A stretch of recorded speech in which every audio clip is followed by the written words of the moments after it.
The book promises to teach you the foundational principles of building wealth, such as paying yourself first, living below your means, and making your money work for you.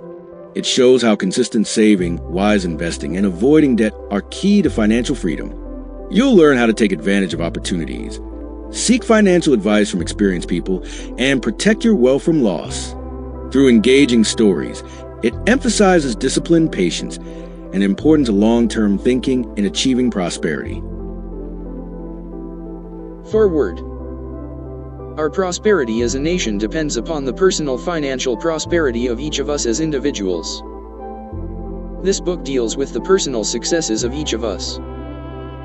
Success means accomplishments as the result of our own efforts and abilities. Proper preparation is the key to our success. Our acts can be no wiser than our thoughts. Our thinking can be no wiser than our understanding. This book of cures for lean purses has been termed a guide to financial understanding.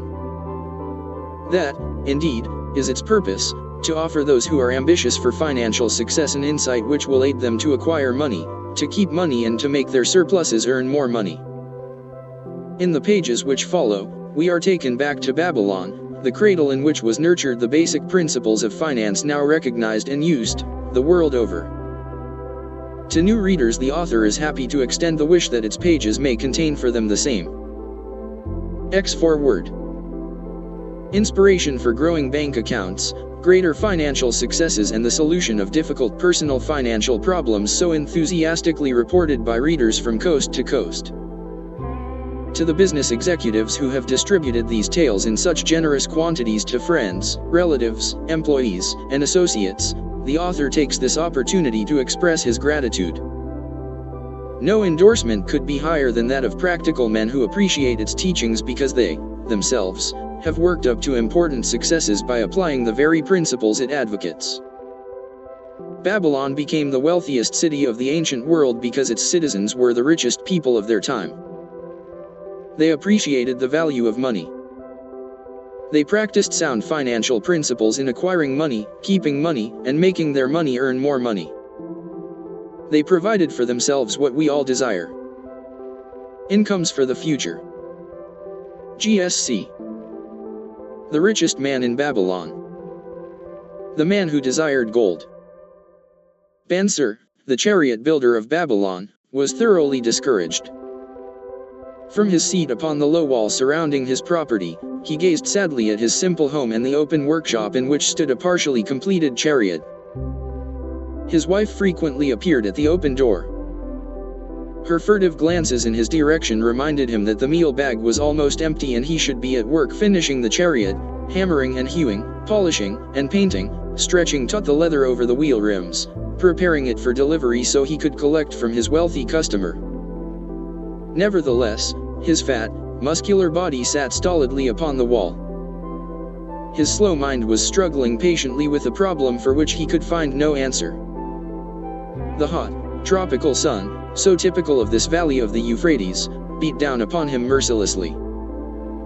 Beads of perspiration formed upon his brow and trickled down unnoticed to lose themselves in the hairy jungle on his chest. To the richest man in Babylon. Beyond his home towered the high terraced walls surrounding the king's palace.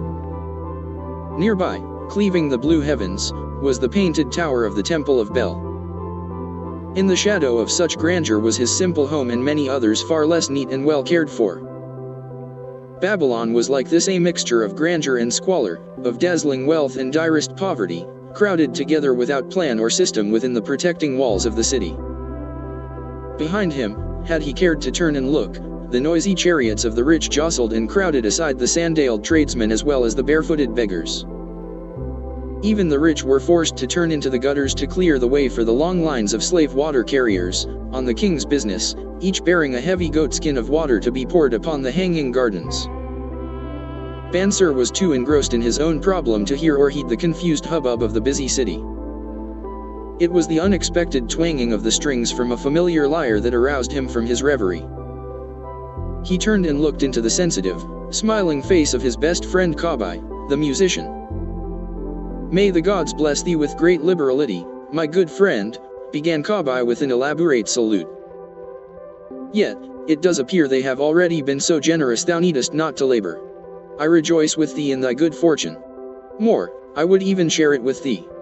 Pray, from thy purse which must be bulging else thou wouldst be busy in yon shop, extract but 2 humble shekels and lend them to me until after the nobleman's feast this night. Thou wilt not miss them ere they are returned. If I did have 2 shekels, Bansir responded gloomily, to no one could I lend them, not even to you, my best of friends, for they would be my fortune, my entire fortune. No one lends his entire fortune, not even to his best friend. What? Exclaimed Kabai with genuine surprise. Thou hast not 1 shekel in thy purse, yet sit like a statue upon a wall. Why not complete that chariot? How else canst thou provide for thy noble appetite? 'Tis not like thee, my friend. Where is thy endless energy? Doth something distress thee? Have the gods brought to thee troubles? A torment from the gods it must be, Bansir agreed. It began with a dream, a senseless dream, in which I thought I was a man of means. From my belt hung a handsome purse, heavy with coins. There were shekels which I cast with careless freedom to the beggars, there were pieces of silver with which I did buy finery for my wife and whatever I did desire for myself, there were pieces of gold which made me feel assured of the future and unafraid to spend the silver. A glorious feeling of contentment was within me. You would not have known me for thy hard-working friend. Nor wouldst have known my wife, so free from wrinkles was her face and shining with happiness. She was again the smiling maiden of our early married days. A pleasant dream, indeed, commented Kabai, but why should such pleasant feelings as it aroused turn thee into a glum statue upon the wall? Why, indeed? Because when I awoke and remembered how empty was my purse, a feeling of rebellion swept over me. Let us talk it over together, for, as the sailors do say, we ride in the same boat, we two. As youngsters, we went together to the priests to learn wisdom. As young men, we shared each other's pleasures. As grown men, we have always been for the richest man in Babylon. Close friends. We have been contented subjects of our kind. We have been satisfied to work long hours and spend our earnings freely. We have earned much coin in the years that have passed, yet to know the joys that come from wealth, we must dream about them. Bah! Are we more than dumb sheep? We live in the richest city in all the world. The travelers do say none equals it in wealth. About us is much display of wealth, but of it we ourselves have naught. After half a lifetime of hard labor, thou, my best of friends, hast an empty purse and sayest to me, may I borrow such a trifle as 2 shekels until after the nobleman's feast this night? Then, what do I reply? Do I say, here is my purse, its contents will I gladly share? No, I admit that my purse is as empty as thine. What is the matter? Why cannot we acquire silver and gold more than enough for food and robes? Consider, also, our sons, Bansir continued, are they not following in the footsteps of their fathers? Need they and their families and their sons' families live all their lives in the midst of such treasurers of gold, and yet, like us, be content to banquet upon sour goat's milk and porridge? Never, in all the years of our friendship, didst thou talk like this before, Bansir? Kabai was puzzled. Never in all those years did I think like this before. From early dawn until darkness stopped me, I have labored to build the finest chariots any man could make, soft-heartedly hoping someday the gods would recognize my worthy deeds and bestow upon me great prosperity. This they have never done. At last, I realize this they will never do. Therefore, my heart is sad. I wish to be a man of means. I wish to own lands and cattle, to have fine robes and coins in my purse. I am willing to work for these things with all the strength in my back, with all the skill in my hands, with all the cunning in my mind, but I wish my labors to be fairly rewarded. What is the matter with us? Again I ask you, why cannot we have our just share of the good things so plentiful for those who have the gold with which to buy them? Would I know an answer? Kabai replied. No better than thou am I satisfied. My earnings from my lyre are quickly gone. Often must I plan and scheme that my family be not hungry. Also, Within my breast is a deep longing for a lyre large enough that it may truly sing the strains of music that do surge through my mind. With such an instrument could I make music finer than even the king has heard before. Such a lyre thou shouldst have. No man in all Babylon could make it sing more sweetly, could make it sing so sweetly, not only the king but the gods themselves would be delighted. But how mayest thou secure it while we both of us are as poor as the king's slaves? Listen to the bell. Here they come. He pointed to the long column of half-naked, sweating water-bearers plodding laboriously up the narrow street from the river. 5 abreast they marched, each bent under a heavy goatskin of water. A fine figure of a man, he who doth lead them. Kabai indicated the wearer of the bell who marched in front without a load. A prominent man in his own country, 'tis easy to see. There are many good figures in the line, Bansir agreed, as good men as we. Tall, blonde men from the north, laughing black men from the south, little brown men from the nearer countries.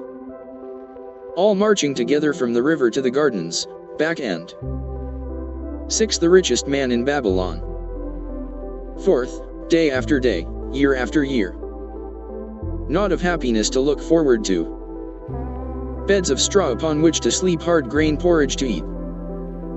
Pity the poor brutes, Kabai. Pity them I do. Yet, thou dost make me see how little better off are we, free men though we call ourselves. That is truth, Kabai, unpleasant thought though it be. We do not wish to go on year after year living slavish lives. Working, getting nowhere. Might we not find out how others acquire gold and do as they do? Kabai inquired. Perhaps there is some secret we might learn if we but sought from those who knew, replied Bansir thoughtfully. This very day, suggested Kabai, I did pass our old friend, Arcad, riding in his golden chariot. This I will say, he did not look over my humble head as many in his station might consider his right. Instead, he did wave his hand that all onlookers might see him pay greetings and bestow his smile of friendship upon Kabai, the musician. He is claimed to be the richest man in all Babylon, Bansir mused.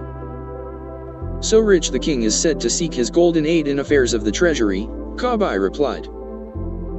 So rich, Bansir interrupted, I fear if I should meet him in the darkness of the night, I should lay my hands upon his fat wallet. Nonsense, reproved Kabai, a man's wealth is not in the purse he carries. A fat purse quickly empties if there be no golden stream to refill it. Arcad has an income that constantly keeps his purse full, no matter how liberally he spends. Income, that is the thing, ejaculated Bansir. I wish an income that will keep flowing into my purse whether I sit upon the wall or travel to far lands. Arcad must know how a man can make an income for himself. Dost suppose it is something he could make clear to a mind as slow as mine? Methinks he did teach his knowledge to his son, no Mazir, Kabai responded. Did he not go to Nineveh and, so it is told at the inn, become, without aid from his father, one of the richest men in that city? Kabai, thou bringest to me a rare thought. A new light gleamed in Bansir's eyes. It costs nothing to ask wise advice from a good friend, and Arcad was always that. Never mind though our purses be as empty as the falcon's nest of a year ago. Let that not detain us. We are weary of being without gold in the midst of plenty. We wish to become men of means. Come, let us go to Arcad and ask how we, also, may acquire incomes for ourselves. Thou speakest with true inspiration, Bansir. Thou bringeth to my mind a new understanding. Thou makest me to realize the reason why we have never found any measure of wealth. We never sought it. Thou hast labored patiently to build the staunchest chariots in Babylon. To that purpose was devoted your best endeavors. Therefore, at it thou didst succeed. I strove to become a skillful lyre player. And, at it I did succeed. In those things toward which we exerted our best endeavors we succeeded. The gods were content to let us continue thus. Now, at last, we see a light, bright like that from the rising sun. It biddeth us to learn more that we may prosper more. With a new understanding we shall find honorable ways to accomplish our desires. 8. The richest man in Babylon. Let us go to Arcad this very day, Bansir urged. Also, let us ask other friends of our boyhood days, who have fared no better than ourselves, to join us that they, too, may share in his wisdom. Thou wert ever thus thoughtful of thy friends, Bansir. Therefore hast thou many friends. It shall be as thou sayest. We go this day and take them with us. The richest man in Babylon. In old Babylon there once lived a certain very rich man named Arcad. Far and wide he was famed for his great wealth. Also was he famed for his liberality. He was generous in his charities. He was generous with his family. He was liberal in his own expenses. But nevertheless each year his wealth increased more rapidly than he spent it. And there were certain friends of younger days who came to him and said, "You, Arcad, are more fortunate than we. You have become the richest man in all Babylon while we struggle for existence. You can wear the finest garments and you can enjoy the rarest foods, while we must be content if we can clothe our families in raiment that is presentable and feed them as best we can. Yet, once we were equal. We studied under the same master. We played in the same games. And in neither the studies nor the games did you outshine us. And in the years since, you have been no more an honorable citizen than we. 10 The richest man in Babylon. Nor have you worked harder or more faithfully, insofar as we can judge. Why, then, should a fickle fate single you out to enjoy all the good things of life and ignore us who are equally deserving? Thereupon Arcad remonstrated with them, saying, If you have not acquired more than a bare existence in the years since we were youths, it is because you either have failed to learn the laws that govern the building of wealth, or else you do not observe them. Fickle fate is a vicious goddess who brings no permanent good to anyone. On the contrary, she brings ruin to almost every man upon whom she showers unearned gold. She makes wanton spenders, who soon dissipate all they receive and are left beset by overwhelming appetites and desires they have not the ability to gratify. Yet others whom she favors become misers and hoard their wealth, fearing to spend what they have, knowing they do not possess the ability to replace it. They further are beset by fear of robbers and doom themselves to lives of emptiness and secret misery. Others there probably are, who can take unearned gold and add to it and continue to be happy and contented citizens.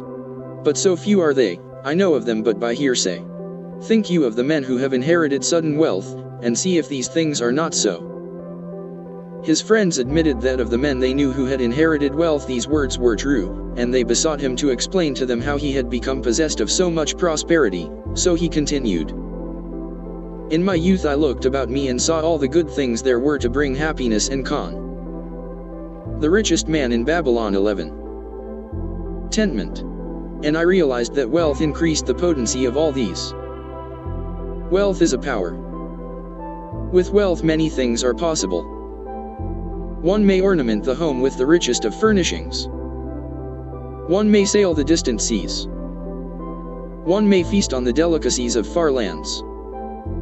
One may buy the ornaments of the gold worker and the stone polisher. One may even build mighty temples for the gods.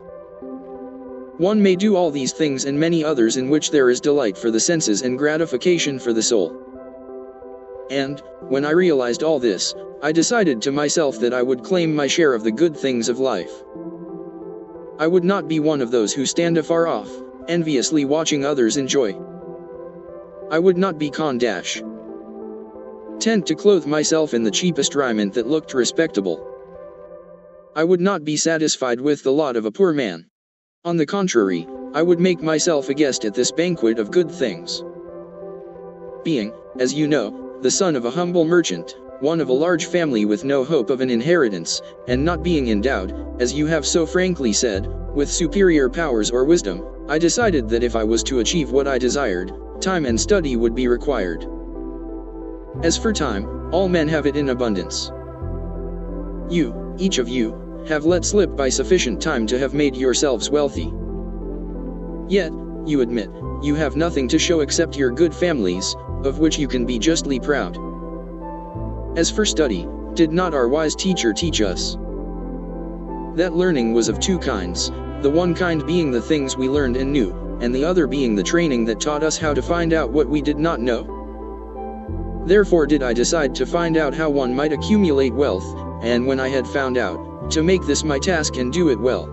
For, is it not wise that we should enjoy while we dwell in the brightness of the sunshine, for sorrows enough shall descend upon us when we depart for the darkness of the world of spirit? I found employment as a scribe in the hall of records, and long hours each day I labored upon the clay tablets. Week after week, and month after month, I labored, yet for my earnings I had naught to show. Food and clothing and penance to the gods, and other things of which I could remember not what, absorbed all my earnings. But my determination did not leave me. And one day Algamish, the money lender, came to the house of the city master and ordered a copy of the 9th law, and he said to me, I must have this in 2 days, and if the task is done by that time, 2 coppers will I give to thee. So I labored hard, but the law was long, and when Algamish returned the task was unfinished. He was angry, and had I been his slave, he would have beaten me. But knowing the city master would not permit him to injure me, I was unafraid, so I said to him, Algamish, you are a very rich man. Tell me how I may also become rich, and all night I will carve upon the clay, and when the sun rises it shall be completed. He smiled at me and replied, You are a forward knave, but we will call it a bargain. All that night I carved, though my back pained and the smell of the wick made my head ache until my eyes could hardly see. But when he returned at sunup, the tablets were complete. Now I said, Tell me what you promised. You have fulfilled your part of our bargain, my son, he said to me kindly, and I am ready to fulfill mine. I will tell you these things you wish to know because I am becoming an old man, and an old tongue loves to wag. And when youth comes to age for advice he receives the wisdom of years. But too often does youth think that age knows only the wisdom of days that are gone, and therefore profits not. But remember this, the sun that shines today is the sun that shone when thy father was born, and will still be shining when thy last grandchild shall pass into the darkness. The thoughts of youth, he continued, are bright lights that shine forth like the meteors that oft make brilliant the sky, but the wisdom of age is like the fixed stars that shine so unchanged that the sailor may depend upon them to steer his course. Mark you well my words, for if you do not you will fail to grasp the truth that I will tell you, and you will think that your night's work has been in vain. Then he looked at me shrewdly from under his shaggy brows and said in a low, forceful tone, I found the road to wealth when I decided that a part of all I earned was mine to keep. And so will you. Then he continued to look at me with a glance that I could feel pierce me but said no more. Is that all? I asked. That was sufficient to change the heart of a sheep herder into the heart of a money lender, he replied. 14 The richest man in Babylon. But all I earn is mine to keep, is it not? I demanded. Far from it, he replied. Do you not pay the garment maker? Do you not pay the sandal maker? Do you not pay for the things you eat? Can you live in Babylon without spending? What have you to show for your earnings of the past month? What for the past year? Fool! You pay to everyone but yourself. Dullard, you labor for others. As well be a slave and work for what your master gives you to eat and wear. If you did keep for yourself 1/10 of all you earn, how much would you have in 10 years? My knowledge of the numbers did not forsake me, and I answered, as much as I earn in 1 year. You speak but half the truth, he retorted. Every gold piece you save is a slave to work for you. Every copper it earns is its child that also can earn for you. If you would become wealthy, then what you save must earn, and its children must earn, that all may help to give to you the abundance you crave. You think I cheat you for your long night's work, he continued, but I am paying you 1,000 times over if you have the intelligence to grasp the truth I offer you. A part of all you earn is yours to keep. It should be not less than 1/10 no matter how little you earn. It can be as much more as you can afford. Pay yourself first. Do not buy from the clothes maker and the sandal maker more than you can pay out of the rest and still have enough for food and charity and penance to the gods. Wealth, like a tree, grows from a tiny seed. The first copper you save is the seed from which your tree of wealth shall grow. The sooner you plant that seed, the sooner shall the tree grow. And the more faithfully you nourish and water that tree with consistent savings, the sooner may you bask in contentment beneath its shade." So saying, he took his tablets and went away. I thought much about what he had said to me, and it seemed reasonable. So I decided that I would try it. Each time I was paid, I took one from each 10 pieces of copper and hid it away. And strange as it may seem, I was no shorter of funds than before. I noticed little difference as I managed to get along without it. But often I was tempted, as my hoard began to grow, to spend it for some of the good things the merchants displayed, brought by camels and ships from the land of the Phoenicians. But I wisely refrained. A 12th month after Algamish had gone, he again returned and said to me, "Son, have you paid to yourself not less than 1/10 of all you have earned for the past year?" I answered proudly, "Yes, master, I have." "That is good," he answered, beaming upon me, "and what have you done with it?" "I have given it to Azmur, the brickmaker, who told me he was traveling over the far seas and in Tyre he would buy for me the rare jewels of the Phoenicians. When he returns we shall sell these at high prices and divide the earnings." "Every fool must learn," he growled, "but why trust the knowledge of a brickmaker about jewels? Would you go to the bread maker to inquire about the stars? No, by my tunic, you would go to the astrologer, if you had power to think. Your savings are gone, youth, you have jerked your wealth tree up by the roots. But plant another. Try again. And next time, if you would have advice about jewels, go to the jewel merchant. If you would know the truth about sheep, go to the herdsman. Advice is one thing that is freely given away, but watch that you take only what is worth having.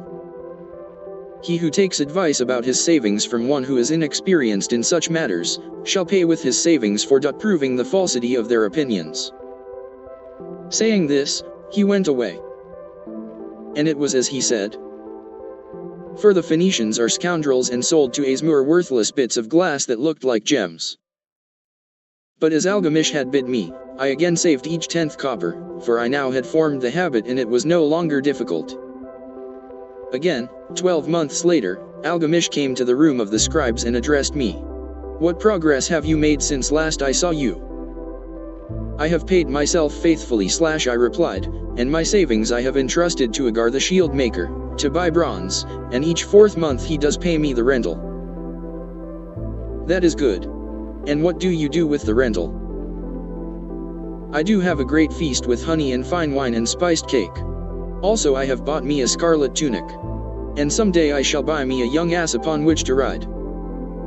To which Algamish laughed, "You do eat the children of your savings. Then how do you expect them to work for you?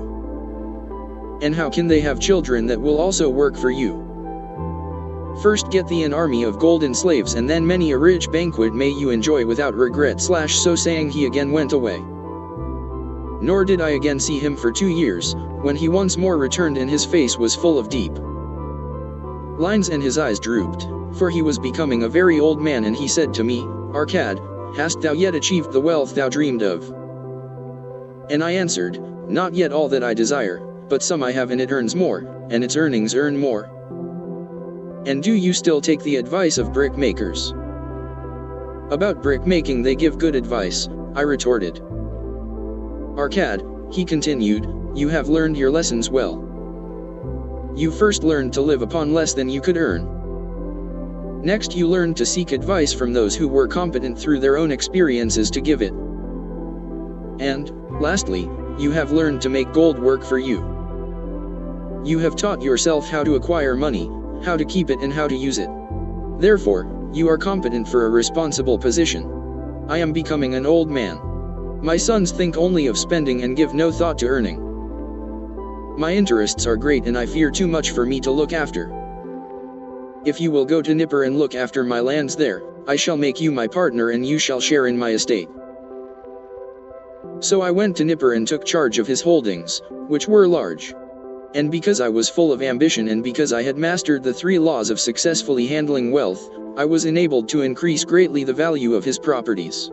So I prospered much, and when the spirit of Algamish departed for the sphere of darkness, I did share in his estate as he had arranged under the law. So spake Arcad, and when he had finished his tale, one of his friends said, You were indeed fortunate that Algamish made of you an heir. 18. The richest man in Babylon. Fortunate only in that I had the desire to prosper before I first met him. For 4 years did I not prove my definiteness of purpose by keeping 1/10 of all I earned?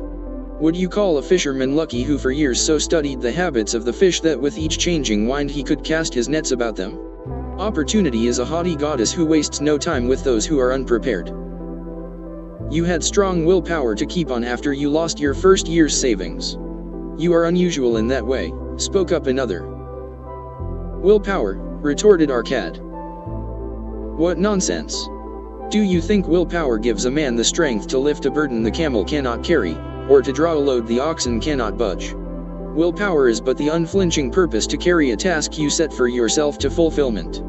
If I set for myself a task, be it ever so trifling, I shall see it through. How else shall I have confidence in myself to do important things? Should I say to myself, for 100 days as I walk across the bridge into the city, I will pick from the road a pebble and cast it into the stream / I would do it if on the 7th day I passed by without remembering, I would not say to myself, tomorrow I will cast 2 pebbles which will do as well / instead, I would retrace my steps and cast the pebble. Nor on the 20th day would I say to myself, Arcad, this is useless. What does it avail you to cast a pebble every day? Throw in a handful and be done with it. No, I would not say that nor do it. When I set a task for myself, I complete it.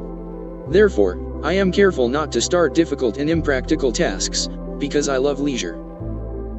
And then another friend spoke up and said, if what you tell is true, and it does seem as you have said, reasonable, then being so simple, if all men did it, there would not be enough wealth to go around. Wealth grows wherever men exert energy, Arcad replied. If a rich man builds him a new palace, is the gold he pays out gone? No, the brickmaker has part of it and the laborer has part of it and the artist has part of it. And everyone who labors upon the house has part of it. Yet when the palace is completed, is it not worth all it cost? And is the ground upon which it stands not worth more because it is there? And is the ground that adjoins it not worth more because it is mere? Wealth grows in magic ways. No man can prophesy the limit of it. Have not the Phoenicians built great cities on barren coasts with the wealth that comes from their ships of commerce on the seas? What then do you advise us to do that we also may become rich? Asked still another of his friends. The years have passed and we are no longer young men and we have nothing put by. I advise that you take the wisdom of Algamish and say to yourselves, a part of all I earn is mine to keep. Say it in the morning when you first arise. Say it at noon. Say it at night. Say it each hour of every day. Say it to yourself until the words stand out like letters of fire across the sky. Impress yourself with the idea. Fill yourself with the thought, then take whatever portion seems wise. Let it be not less than 1/10 and lay it by. Arrange your other expenditures to do this if necessary. But lay by that portion first. Soon you will realize what a rich feeling it is to own a treasure upon which you alone have claim. As it grows it will stimulate you. A new joy of life will thrill you. Greater efforts will come to you to earn more. For of your increased earnings, will not the same percentage be also yours to keep? Then learn to make your treasure work for you. Make it your slave. Make its children and its children's children work for you. Ensure an income for thy future. Look thou at the aged and forget not that in the days to come thou also will be numbered among them. Therefore invest thy treasure with greatest caution that it be not lost. Usurious rates of return are deceitful sirens that sing but to lure the unwary upon the rocks of loss and remorse. Provide also that thy family may not want should the gods call thee to their realms. For such protection it is always possible to make provision with small payments at regular intervals. Therefore the provident man delays not in expectation of a large sum becoming available for such a wise purpose. Counsel with wise men. Seek the advice of men whose daily work is handling money. Let them save you from such an error as I myself made in entrusting my money to the judgment of Azmur, the brick maker. A small return and a safe one is far more desirable than risk. Enjoy life while you are here. Do not overstrain or try to save too much. If 1/10 of all you earn is as much as you can comfortably keep, be content to keep this portion. Live otherwise according to your income and let not yourself get niggardly and afraid to spend. Life is good and life is rich with things worthwhile and things to enjoy. His friends thanked him and went away. Some were silent because they had no imagination and could not understand. Some were sarcastic because they thought that one so rich should divide with old friends not so fortunate. But some had in their eyes a new light. They realized that Algamish had come back each time to the room of the scribes because he was watching a man work his way out of darkness into light. When that man had found the light, a place awaited him. No one could fill that place until he had for himself worked out his own understanding, until he was ready for opportunity. These latter were the ones who, in the following years, frequently revisited Arcad, who received them gladly. He counseled with them and gave them freely of his wisdom as men of broad experience are always glad to do. And he assisted them in so investing their savings that it would bring in a good interest with safety and would neither be lost nor entangled in investments that paid no dividends.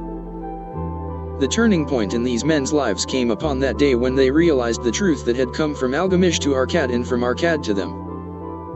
A part of all you earn is yours to keep. 7 cures for a lean purse. The glory of Babylon endures. Down through the ages its reputation comes to us as the richest of cities, its treasures as fabulous.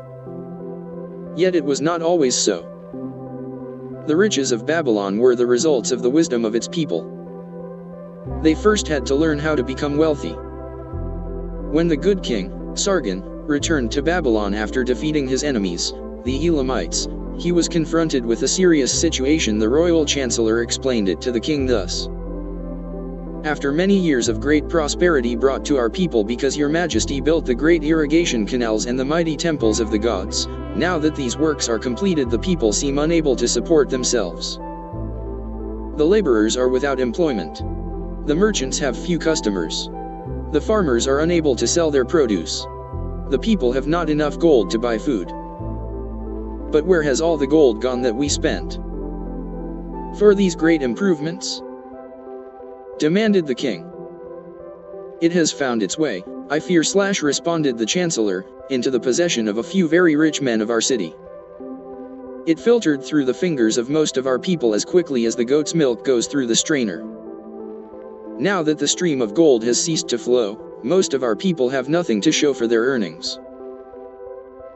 The king was thoughtful for some time. Then he asked, why should so few men be able to acquire all the gold? Because they know how, replied the chancellor. One may not condemn a man for succeeding because he knows how. Neither may one with justice take away from a man what he has fairly earned, to give to men of less ability. But why, demanded the king, should not all the people learn how to accumulate gold and therefore become themselves rich and prosperous? Quite possible, Your Excellency. But who can teach them? Certainly not the priests, because they know not of money-making. Who knows best in all our city how to become wealthy? Chancellor, asked the king. Thy question answers itself, Your Majesty. Who has amassed the greatest wealth in Babylon? Well said, my able chancellor. It is Arcad. He is the richest man in Babylon. Bring him before me on the morrow. Upon the following day, as the king had decreed, Arcad appeared before him, straight and sprightly despite his 80 years and 10. Arcad, spoke the king, is it true thou art the richest man in Babylon? So it is reported, Your Majesty, and no man disputes it. How becamest thou so wealthy? By taking advantage of opportunities available to all citizens of our good city. Thou hadst nothing to start with. Only a great desire for wealth. Besides this, nothing.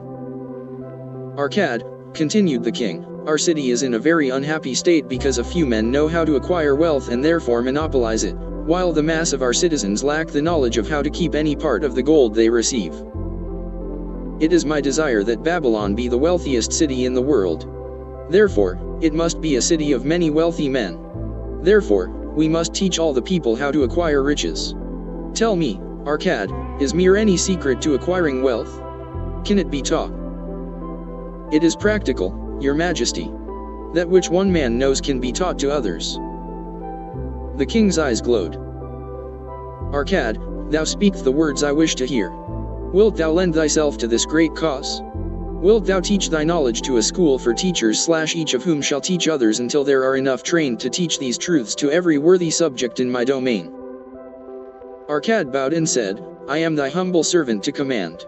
Whatever knowledge I possess will I gladly give for the betterment of my fellow men and the glory of my king. Let your good chancellor arrange for me a class of 100 men, and I will teach to them those 7 cures which did fatten my purse, man which mere was none leaner in all Babylon. A fortnight later, in compliance with the king's command, the chosen 100 assembled in the great hall of the Temple of Learning, seated upon colorful rings in a semicircle. Arcad sat beside a small taboret upon which smoked a sacred lamp, sending forth a strange and pleasing odor. Behold, the richest man in Babylon, whispered a student, nudging his neighbor as Arcad arose. He is but a man even as the rest of us. As a dutiful subject of our great king, Arcad began, I stand before you in his service. Because once I was a poor youth who did greatly desire gold, and because I found knowledge that enabled me to acquire it, he asks that I impart unto you my knowledge. I started my fortune in the humblest way. I had no advantage not enjoyed as fully by you and every citizen in Babylon.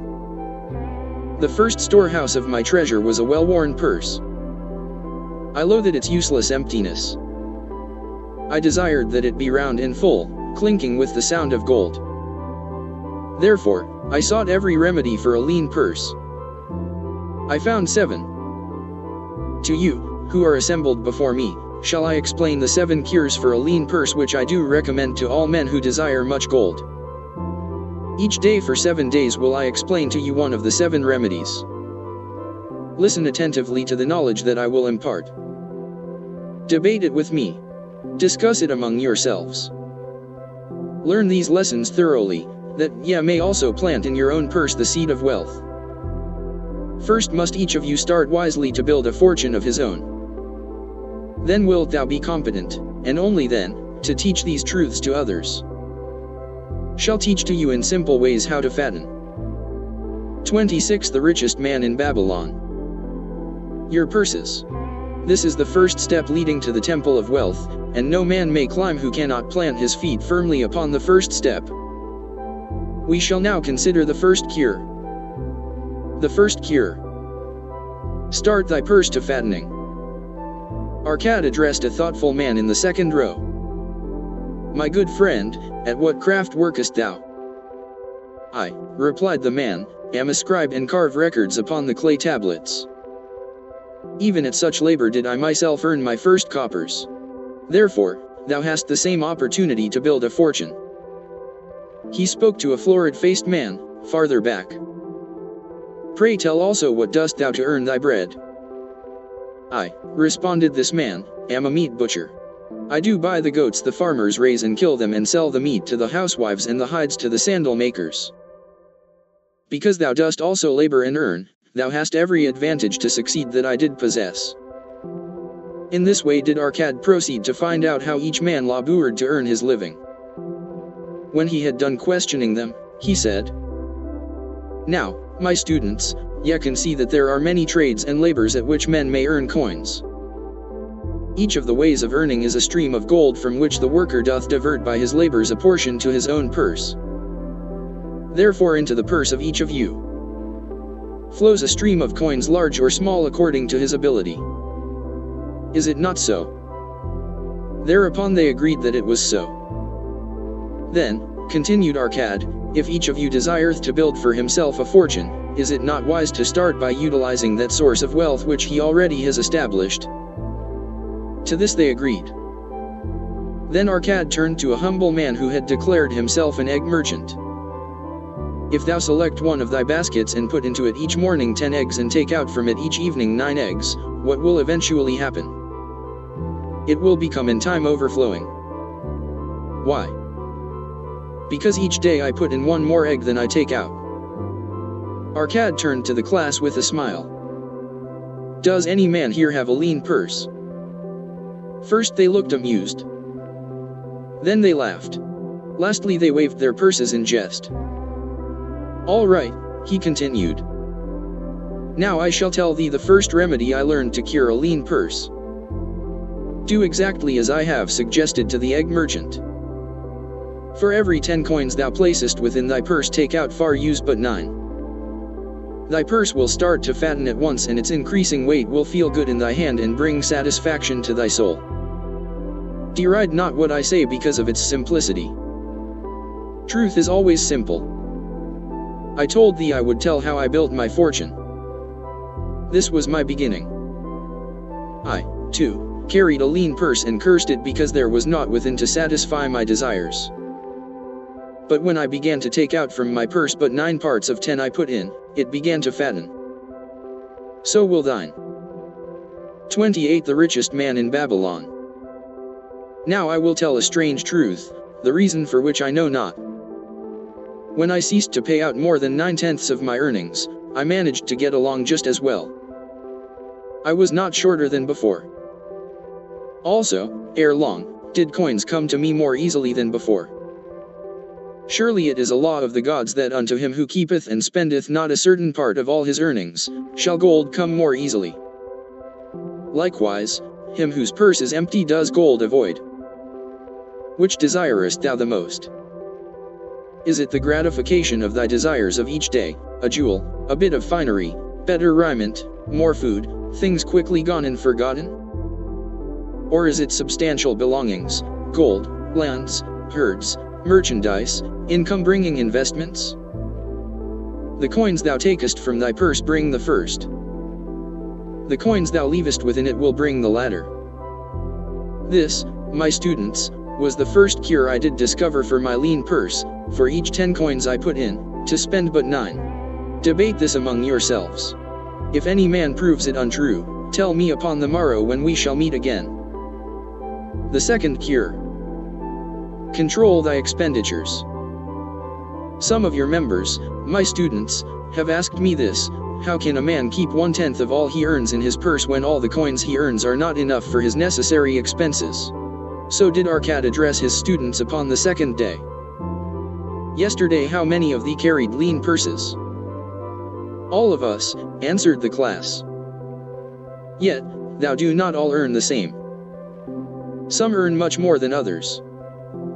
Some have much larger families to support. Yet, all purses were equally lean. Now I will tell thee an unusual truth about men and sons of men. It is this, that what each of us calls our necessary expenses will always grow to equal our incomes unless we protest to the contrary. Confuse not the necessary expenses with thy desires. Each of you, together with your good families, have more desires than your earnings can gratify. Therefore are thy earnings spent to gratify these desires insofar as they will go. Still thou retainest many ungratified desires. All men are burdened with more desires than they can gratify. Because of my wealth thinkest thou I may gratify every desire? 'Tis a false idea. There are limits to my time. There are limits to my strength. There are limits to the distance I may travel. There are limits to what I may eat. There are limits to the zest with which I may enjoy. I say to you that just as weeds grow in a field wherever the farmer leaves space for their roots, even so freely do desires grow in men whenever there is a possibility of their being gratified. Thy desires are a multitude, and those that thou mayest gratify are but few. Study thoughtfully thy accustomed habits of living. Herein may be most often found certain accepted expenses that may wisely be reduced or eliminated. Let thy motto be 100% of appreciated value demanded for each coin spent. Therefore, engrave upon the clay each thing for which thou desireth to spend. Select those that are necessary and others that are possible through the expenditure of 9/10 of thy income. Cross out the rest and consider them but a part of that great multitude of desires that must go unsatisfied, and regret them not. Budget then thy necessary expenses. Touch not the 1/10 that is fattening thy purse. Let this be thy great desire that is being fulfilled. Keep working with thy budget, keep adjusting it to help thee. Make it thy first assistant in defending thy fattening purse. Hereupon one of the students, wearing a robe of red and gold, arose and said, I am a free man. I believe that it is my right to enjoy the good things of life. Therefore do I rebel against the slavery of a budget which determines just how much I may spend and for what. I feel it would take much pleasure from my life and make me little more than a pack ass to carry a burden. To him Arcad replied, Who, my friend, would determine thy budget? I would make it for myself, responded the protesting one. In that case, were a pack ass to budget his burden, would he include therein jewels and rugs and heavy bars of gold? Not so. He would include hay and grain and a bag of water for the desert trail. The purpose of a budget is to help thy purse to fatten. It is to assist thee to have thy necessities and, insofar as attainable, thy other desires. It is to enable thee to realize thy most cherished desires by defending them from thy casual wishes. Like a bright light in a dark cave, thy budget shows up the leaks from thy purse and enables thee to stop them and control thy expenditures for definite and gratifying purposes. This, then, is the second cure for a lean purse. Budget thy expenses that thou mayest have coins to pay for thy necessities, to pay for thy enjoyments and to gratify thy worthwhile desires without spending more than 9/10 of thy earnings. The third C year. Make thy gold multiply. Behold, thy lean purse is fattening. Thou hast disciplined thyself to leave therein 1/10 of all thou earneth. Thou hast controlled thy expenditures to protect thy growing treasure. Next, we will consider means to put thy treasure to labor and to increase. Gold in a purse is gratifying to own and satisfieth a miserly soul, but earns nothing. The gold we may retain from our earnings is but the start. The earnings it will make shall build our fortunes. So spoke Arcad upon the third day to his class. How therefore may we put our gold to work? My first investment was unfortunate, for I lost all. Its tale I will relate later. My first profitable investment was a loan I made to a man named Agar, a shield maker. Once each year did he buy large shipments of bronze brought from across the sea to use in his trade. Lacking sufficient capital to pay the merchants, he would borrow from those who had extra coins. He was an honorable man. His borrowing he would repay, together with a liberal rental, as he sold his shields. Each time I loaned to him, I loaned back also the rental he had paid to me. Therefore not only did my capital increase, but its earnings likewise increased. Most gratifying was it to have these sums returned to my purse. I tell you, my students, a man's wealth is not in the coins he carries in his purse, it is the income he buildeth, the golden stream that continually floweth into his purse and keepeth it always bulging.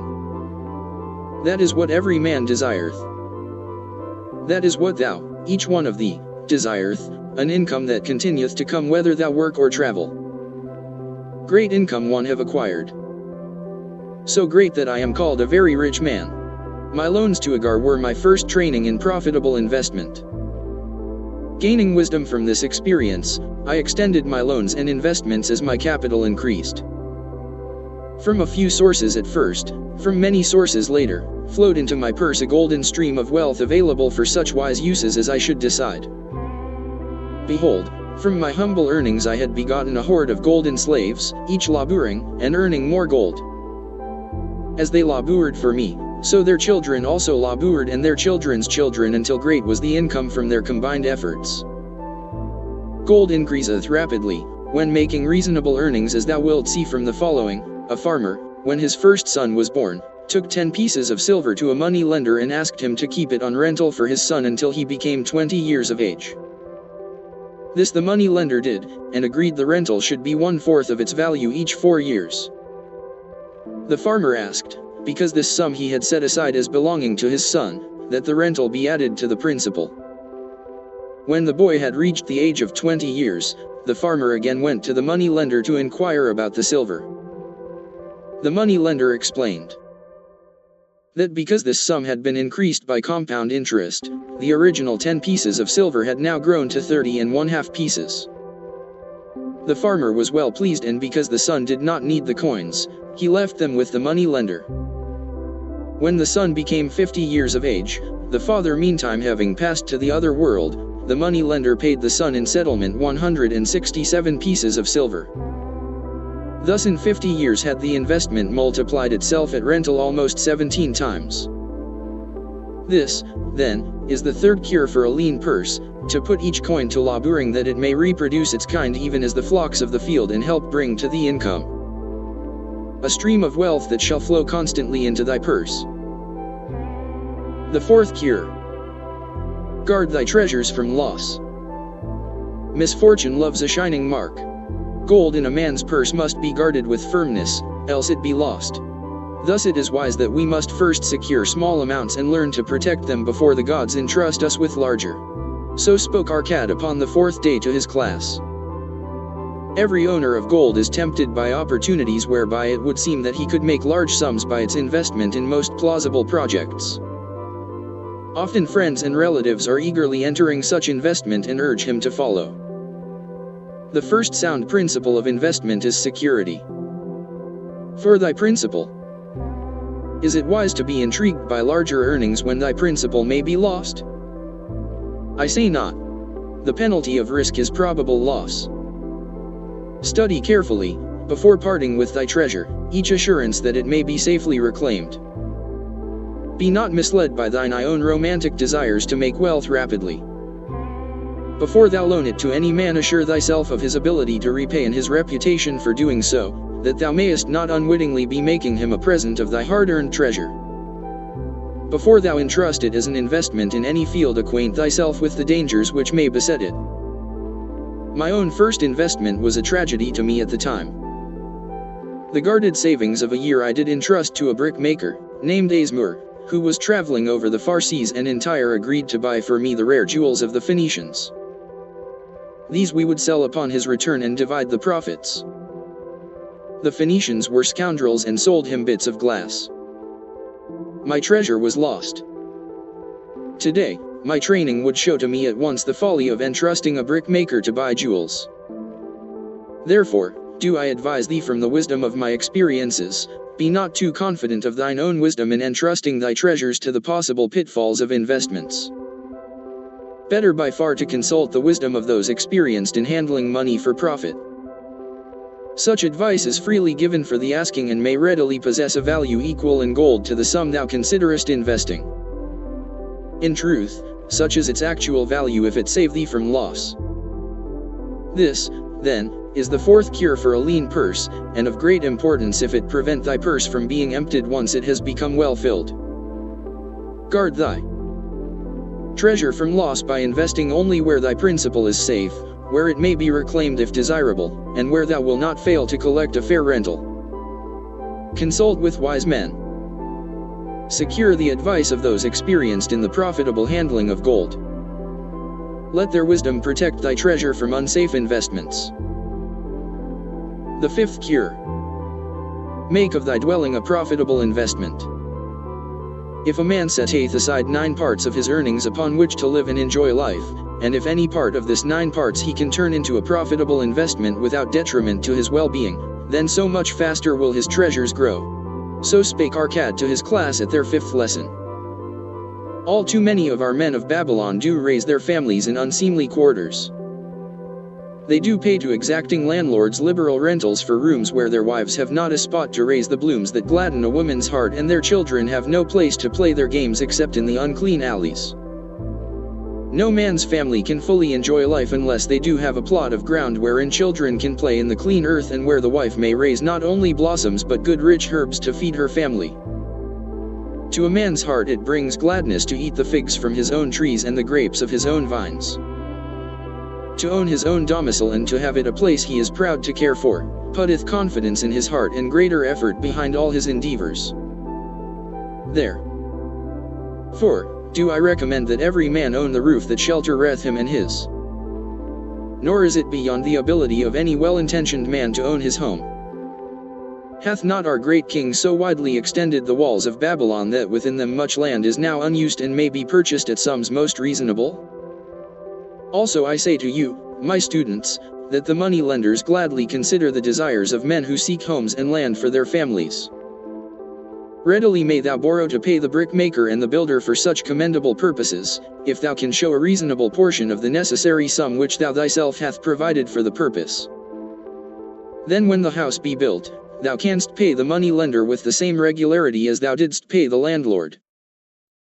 Because each payment will reduce thy indebtedness to the money lender, a few years will satisfy his loan.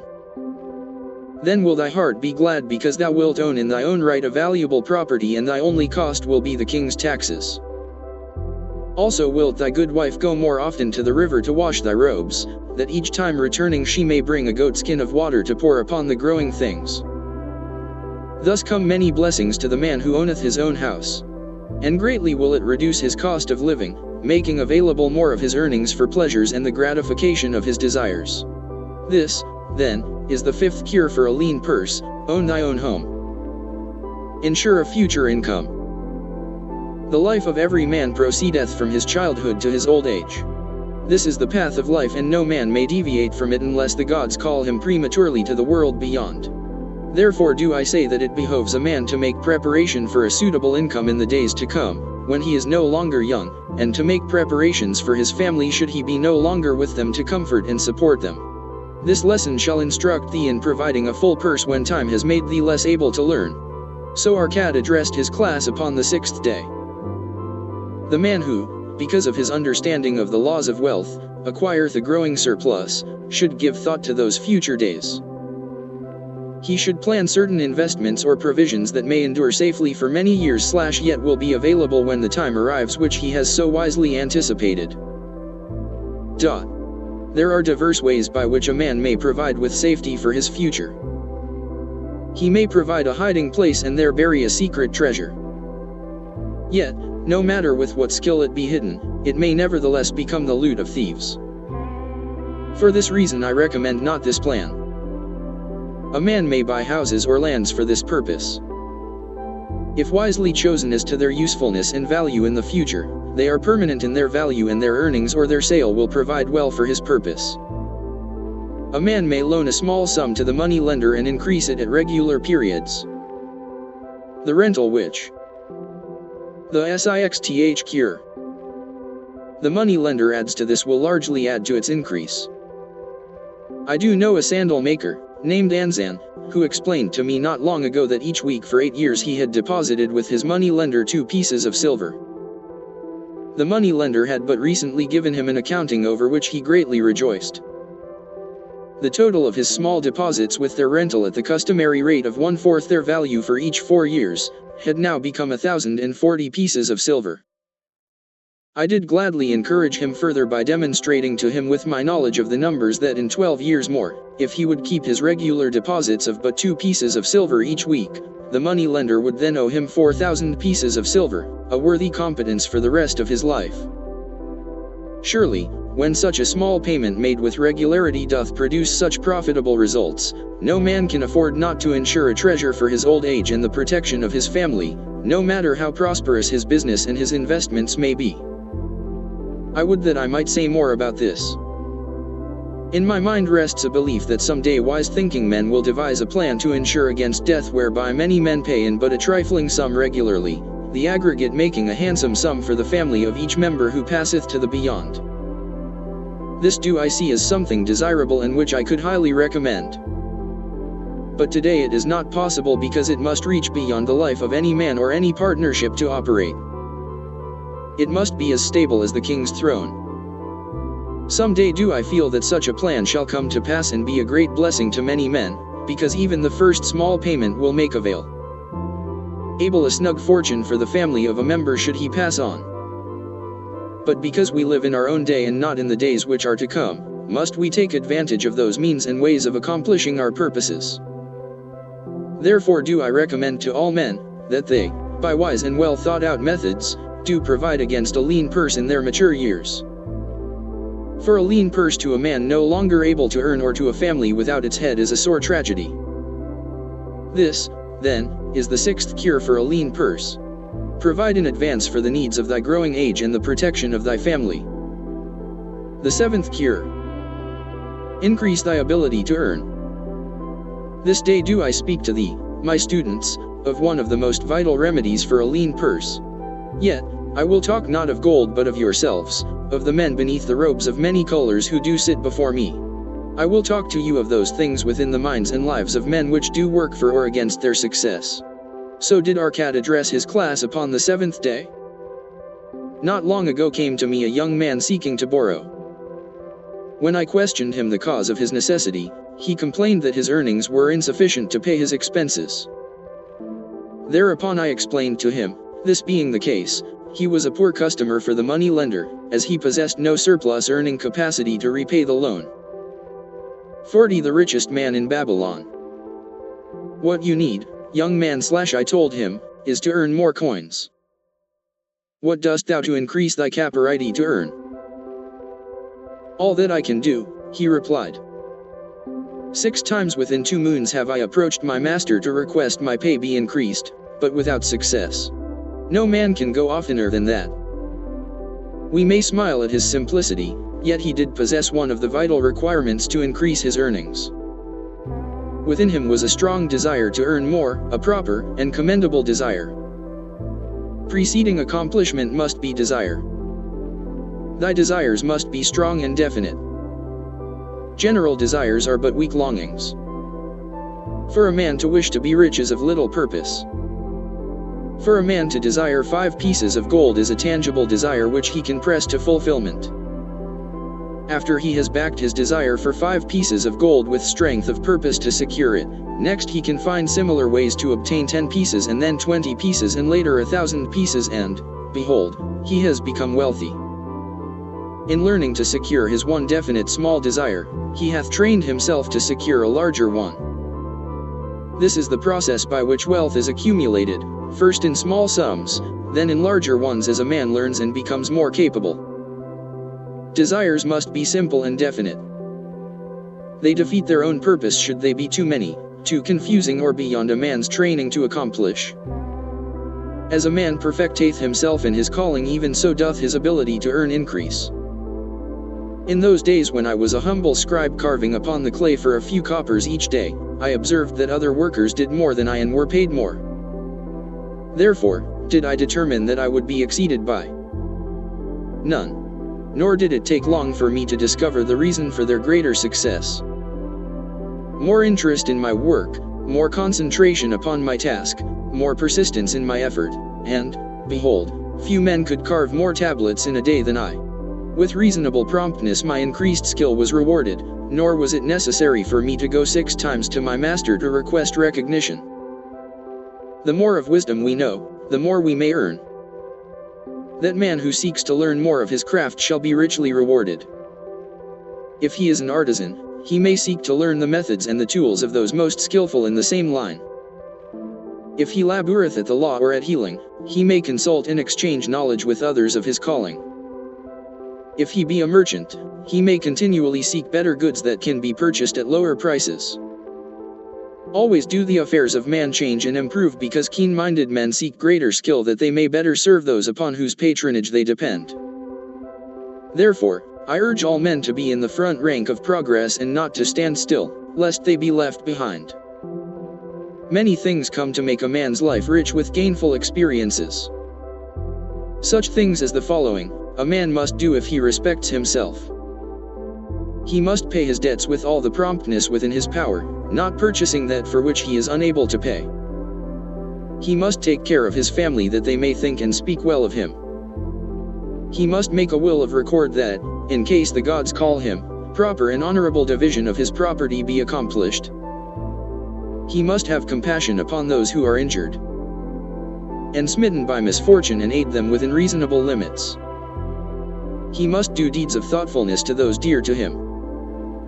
Thus the seventh and last remedy for a lean purse is to cultivate thy own powers, to study and become wiser, to become more skillful, to so act as to respect thyself.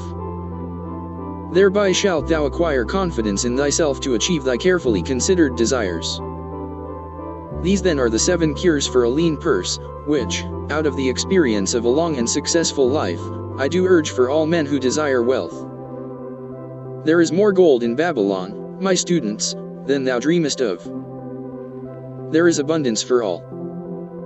Go thou forth and practice these truths that thou mayest prosper and grow wealthy, as is thy right.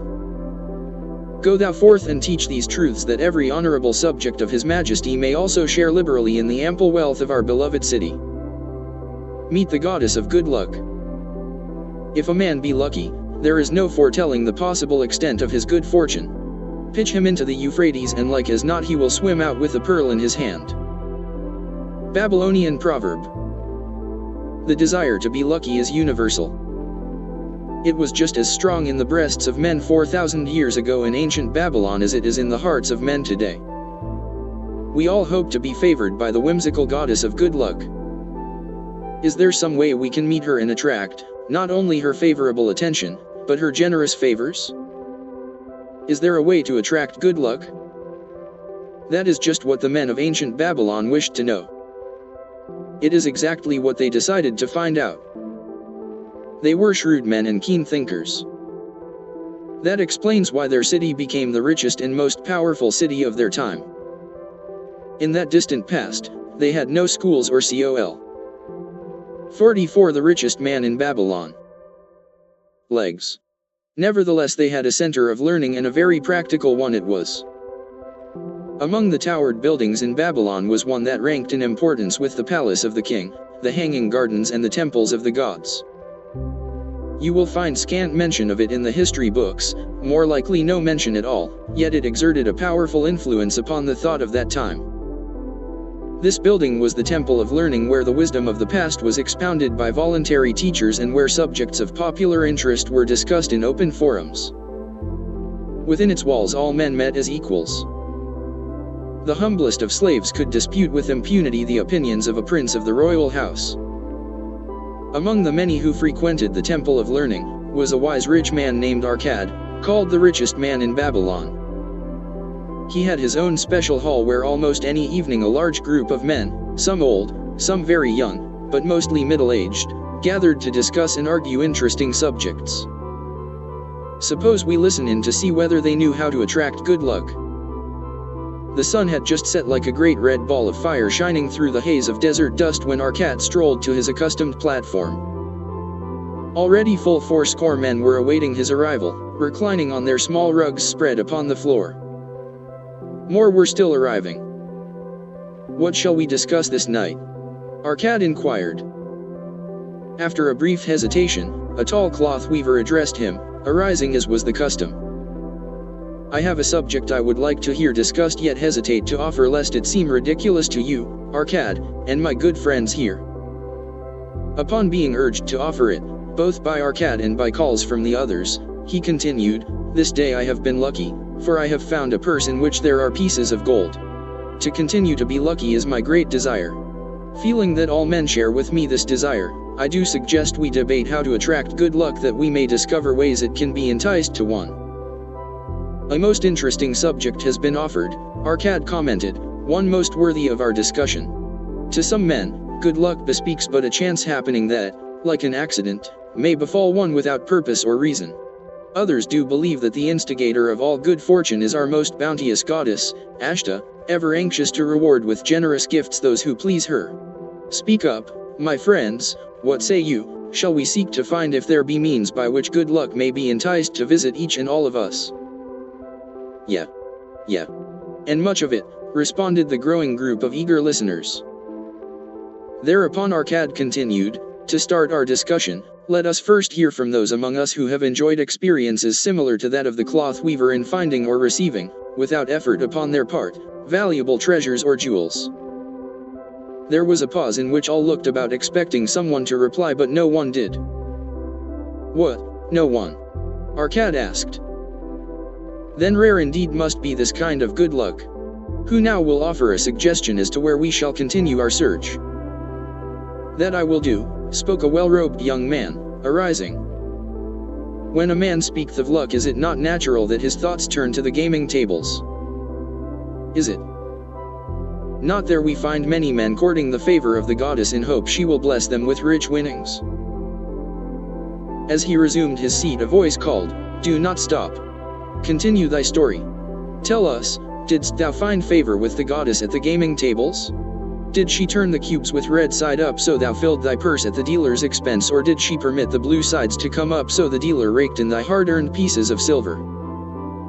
The young man joined the good-natured laughter, then replied, "I am not averse to admitting she seemed not to know I was even there.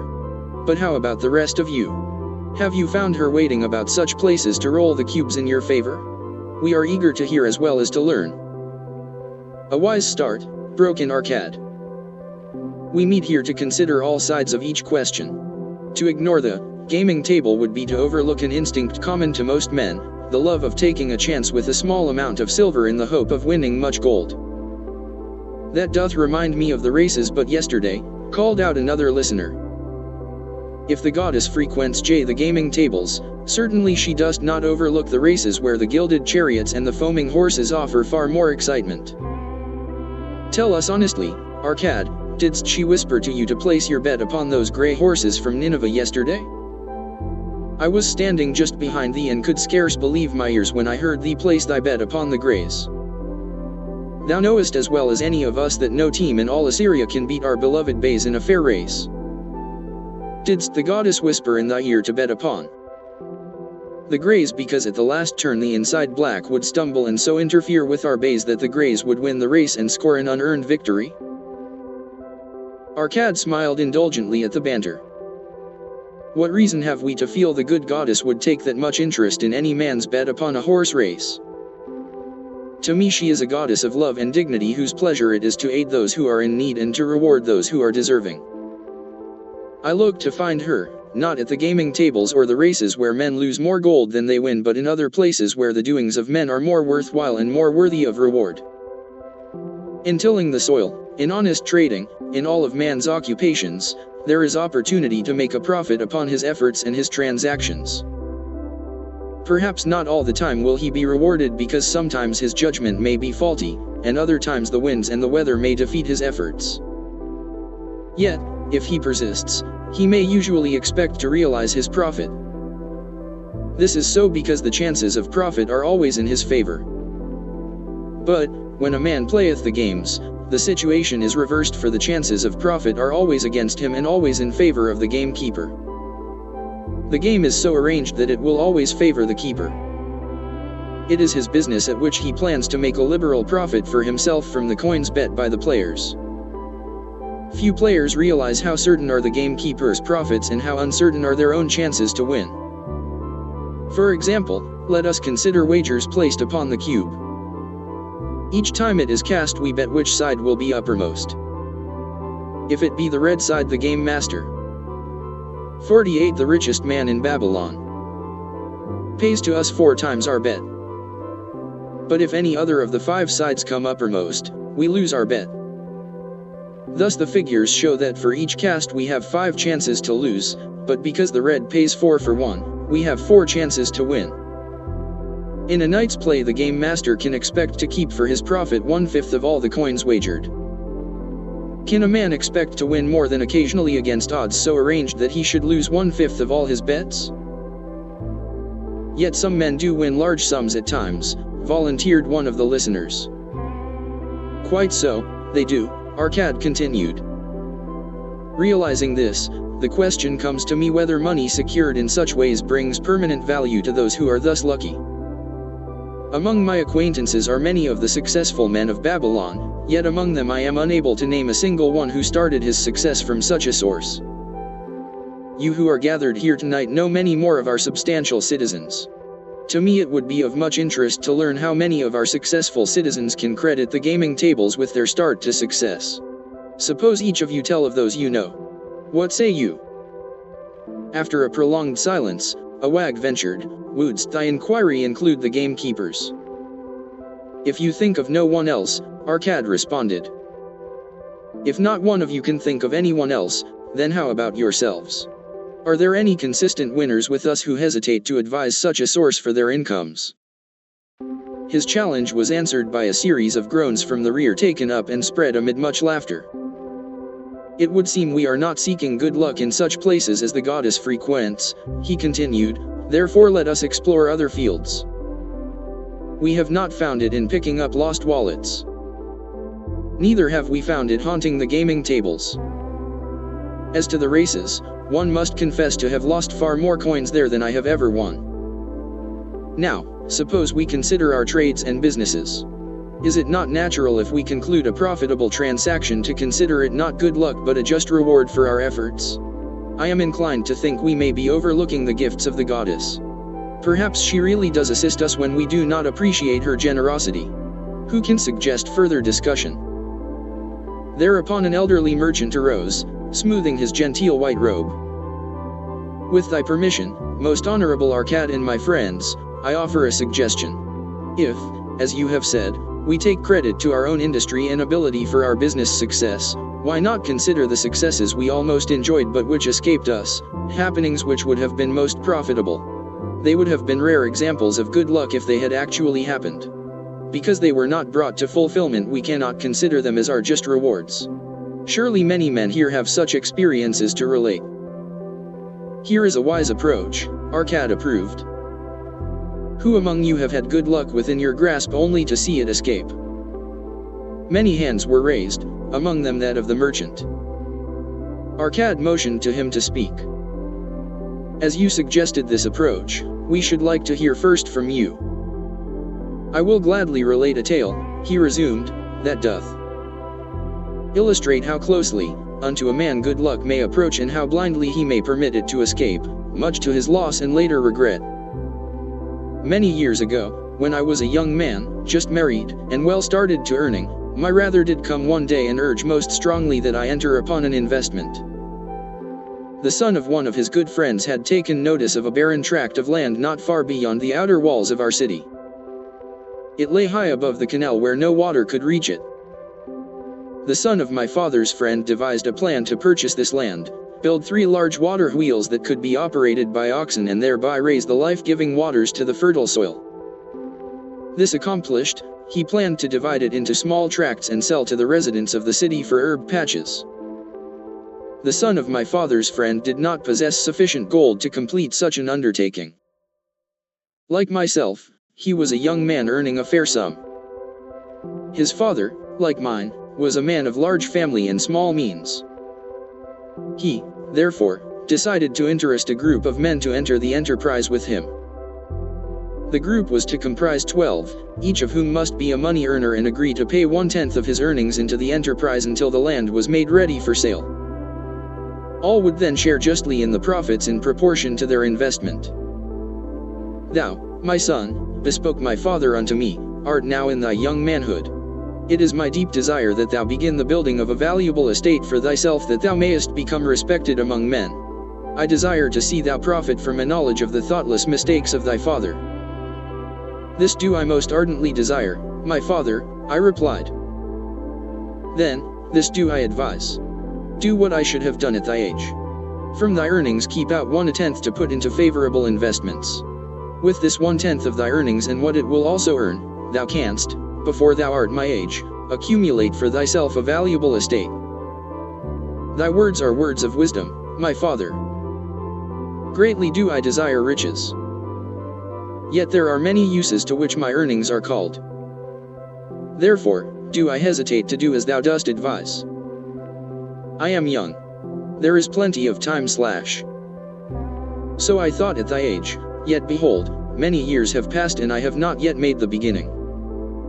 We live in a different age, my father. I shall avoid thy mistakes.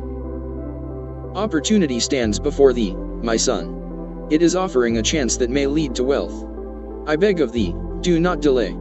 Go upon the morrow to the son of my friend and bargain with him to pay 10% of thy earnings into this investment. Go promptly upon the morrow. Opportunity waits for no man. Today it is here, soon it is gone. Therefore, delay not. In spite of the advice of my father, I did hesitate. There were beautiful new robes just brought by the tradesmen from the east, robes of such richness and beauty, my good wife and I felt we must each possess one. Should I agree to pay 1/10 of my earnings into the enterprise, we must deprive ourselves of these and other pleasures we dearly desired. I delayed making a decision until it was too late, much to my subsequent regret. The enterprise did prove to be more profitable than any man had prophesied. This is my tale, showing how I did permit good luck to escape. 52. The richest man in Babylon. In this tale we see how good luck waits to come to that man who accepts opportunity, commented a swarthy man of the desert. To the building of an estate there must always be the beginning. That start may be a few pieces of gold or silver which a man diverts from his earnings to his first investment. I, myself, am the owner of many herds. The start of my herds I did begin when I was a mere boy and did purchase with 1 piece of silver a young calf. This, being the beginning of my wealth, was of great importance to me. To take his first start to building an estate is as good luck as can come to any man. With all men, that first step, which changes them from men who earn from their own labor to men who draw dividends from the earnings of their gold, is important.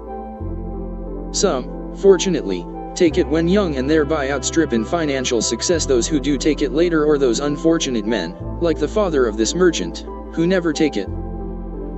Had our friend, the merchant, taken this step in his early manhood when this opportunity came to him, this day he would be blessed with much more of this world's goods. Should the good luck of our friend, the cloth weaver, cause him to take such a step at this time, it will indeed be but the beginning of much greater good fortune. Thank you. I like to speak, also. A stranger from another country arose.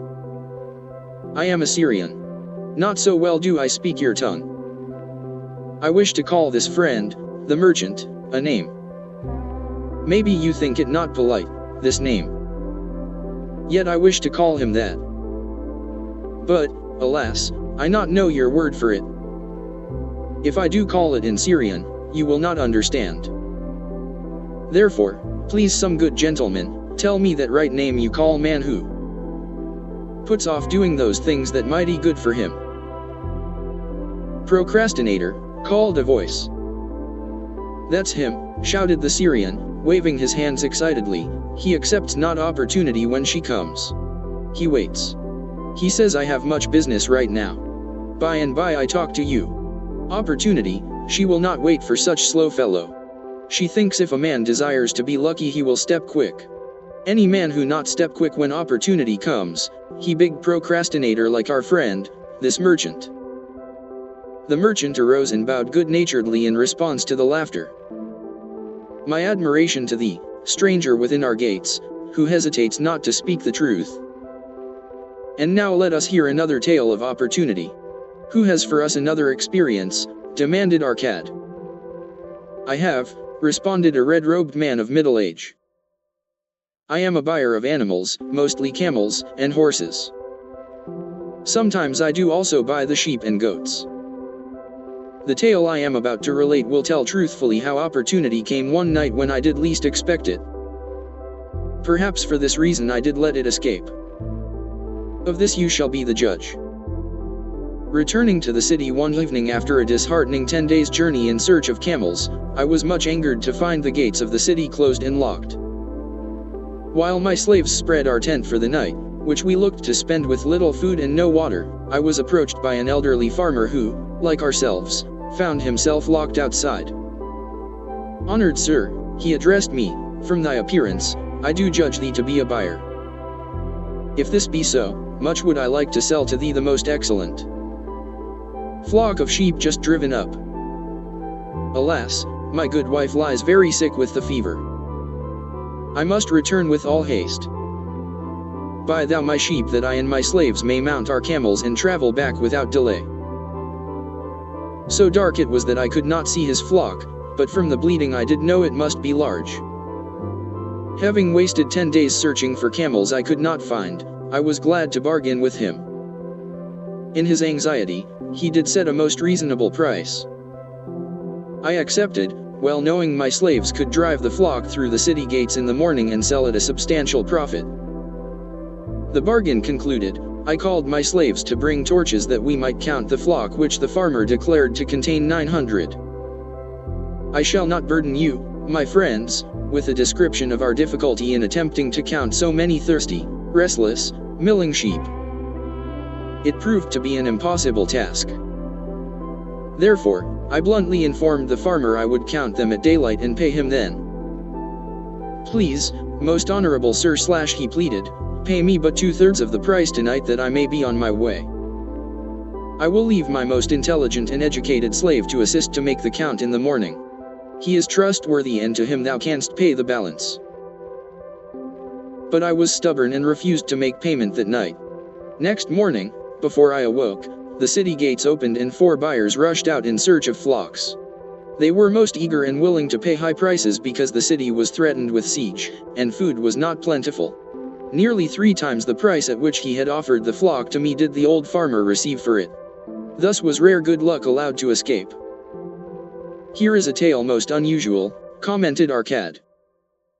"What wisdom doth it suggest?" "The wisdom of making a payment immediately when we are convinced our bargain is wise," suggested a venerable saddle maker. "If the bargain be good, then dost thou need protection against thy own weaknesses as much as against any other man. We mortals are changeable. Alas, I must say more apt to change our minds when right than wrong. Wrong, we are stubborn indeed. Right, we are prone to vacillate and let opportunity escape. My first judgment is my best. Yet always have I found it difficult to compel myself to proceed with a good bargain when made. Therefore, as a protection against my own weaknesses, I do make a prompt deposit thereon. This doth save me from later regrets for the good luck that should have been mine." "Thank you. Again I like to speak." The Syrian was upon his feet once more. "These tales much alike. Each time opportunity fly away for same reason. Each time she come to procrastinator, bringing good plan. Each time they hesitate, not say, right now best time, I do it quick. How can men succeed that way?" "Wise are thy words, my friend," responded the buyer. Good luck fled from procrastination in both these tales. Yet, this is not unusual. The spirit of procrastination is within all men. We desire riches, yet, how often when opportunity doth appear before us, that spirit of procrastination from within doth urge various delays in our acceptance. In listening to it we do become our own worst enemies. In my younger days I did not know it by this long word our friend from Syria doth enjoy. I did think at first it was my own poor judgment that did. 56 The richest man in Babylon. Cause me loss of many profitable trades. Later, I did credit it to my stubborn disposition. At last, I did recognize it for what it was, a habit of needless delaying where action was required, action prompt and decisive. How I did hate it when its true character stood revealed. With the bitterness of a wild ass hitched to a chariot, I did break loose from this enemy to my success. Thank you. I like ask question from Mr. Merchant. The Syrian was speaking. You wear fine robes, not like those of poor man. You speak like successful man. Tell us, do you listen now when procrastination whispers in your ear? Like our friend the buyer, I also had to recognize and conquer procrastination, responded the merchant. To me, it proved to be an enemy, ever watching and waiting to thwart my accomplishments. The tale I did relate is but one of many similar instances I could tell to show how it drove away my opportunities. 'Tis not difficult to conquer, once understood. No man willingly permits the thief to rob his bins of grain. Nor does any man willingly permit an enemy to drive away his customers and rob him of his profits. When once I did recognize that such acts as these my enemy was committing, with determination I conquered him. So must every man master his own spirit of procrastination before he can expect to share in the rich treasures of Babylon. What sayest, Arcad? Because thou art the richest man in Babylon, many do proclaim thee to be the luckiest. Dost agree with me that no man can arrive at a full measure of success until he hath completely crushed the spirit of procrastination within him? It is even as thou sayest, Arcad admitted. During my long life I have watched generation following generation, marching forward along those avenues of trade, science, and learning that lead to success in life. Opportunities came to all these men. Some grasped theirs and moved steadily to the gratification of their deepest desires, but the majority hesitated, faltered, and fell behind. Arcad turned to the cloth weaver. "Thou didst suggest that we debate good luck. Let us hear what thou now thinkest upon the subject." "I do see good luck in a different light. I had thought of it as something most desirable that might happen to a man without effort upon his part. Now, I do realize such happenings are not the sort of thing one may attract to himself. From our discussion have I learned that to attract good luck to oneself, it is necessary to take advantage of opportunities. Therefore, in the future, I shall endeavor to make the best of such opportunities as do come to me." "Thou hast well grasped the truths brought forth in our discussion," Arcad replied. "Good luck, we do find, often follows opportunity but seldom comes otherwise. Our merchant friend would have found great good luck had he accepted the opportunity the good goddess did present to him. Our friend the buyer, likewise, would have enjoyed good luck had he completed the purchase of the flock and sold at such a handsome profit. We did pursue this discussion to find a means by which good luck could be enticed to us. I feel that we have found the way. Both the tales did illustrate how good luck follows opportunity. Herein lies a truth that many similar tales of good luck, won or lost, could not change. The truth is this: good luck can be enticed by accepting opportunity. Those eager to grasp opportunities for their bet. 58. The richest man in Babylon. Torment, do attract the interest of the good goddess. She is ever anxious to aid those who please her. Men of action please her best. Action will lead thee forward to the successes thou dost desire. Men of action are favored by the goddess of good luck. The 5 laws of gold. A bag heavy with gold or a clay tablet carved with words of wisdom, if thou hadst thy choice, which wouldst thou choose? By the flickering light from the fire of desert shrubs, the suntanned faces of the listeners gleamed with interest.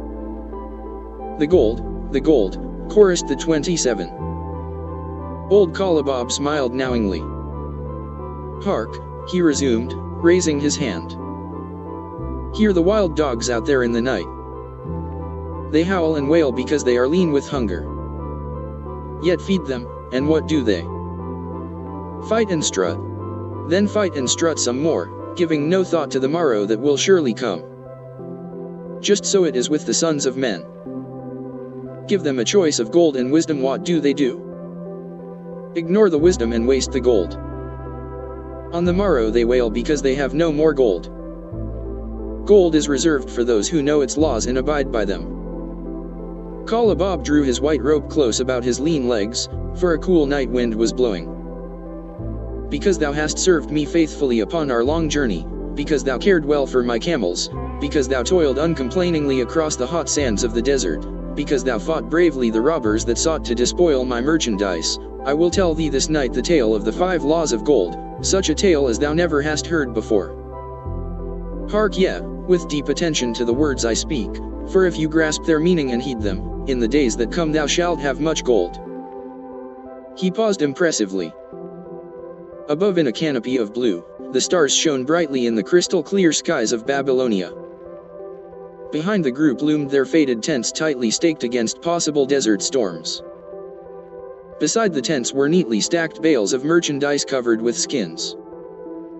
Nearby the camel herd sprawled in the sand, some chewing their cuds contentedly, others snoring in hoarse discord. Thou hast told us many good tales, Kalabob, spoke up the chief packer. We look to thy wisdom to guide us upon the morrow when our service with thee shall be at an end. I have but told thee of my adventures in strange and distant lands, but this night I shall tell thee of the wisdom of Arcad, the wise rich man. Much have we heard of him, acknowledged the chief packer, for he was the richest man that ever lived in Babylon. The richest man he was, and that because he was wise in the ways of gold, even as no man had ever been before him. This night shall I tell you of his great wisdom as it was told to me by Nomazir, his son, many years ago in Nineveh, when I was but a lad. My master and myself had tarried long into the night in the palace of Nomazir. I had helped my master bring great bundles of fine rugs, each one to be tried by Nomazir until his choice of colors was satisfied. At last he was well pleased and commanded us to sit with him and to drink a rare vintage odorous to the nostrils and most warming to my stomach, which was unaccustomed to such a drink. Then did he tell us this tale of the great wisdom of Arkad, his father, even as I shall tell it to you. In Babylon it is the custom, as you know, that the sons of wealthy fathers live with their parents in expectation of inheriting the estate. Arkad did not approve of this custom. Therefore, when Nomazir reached the man's estate, he sent for the young man and addressed him. My son, it is my desire that thou succeed to my estate.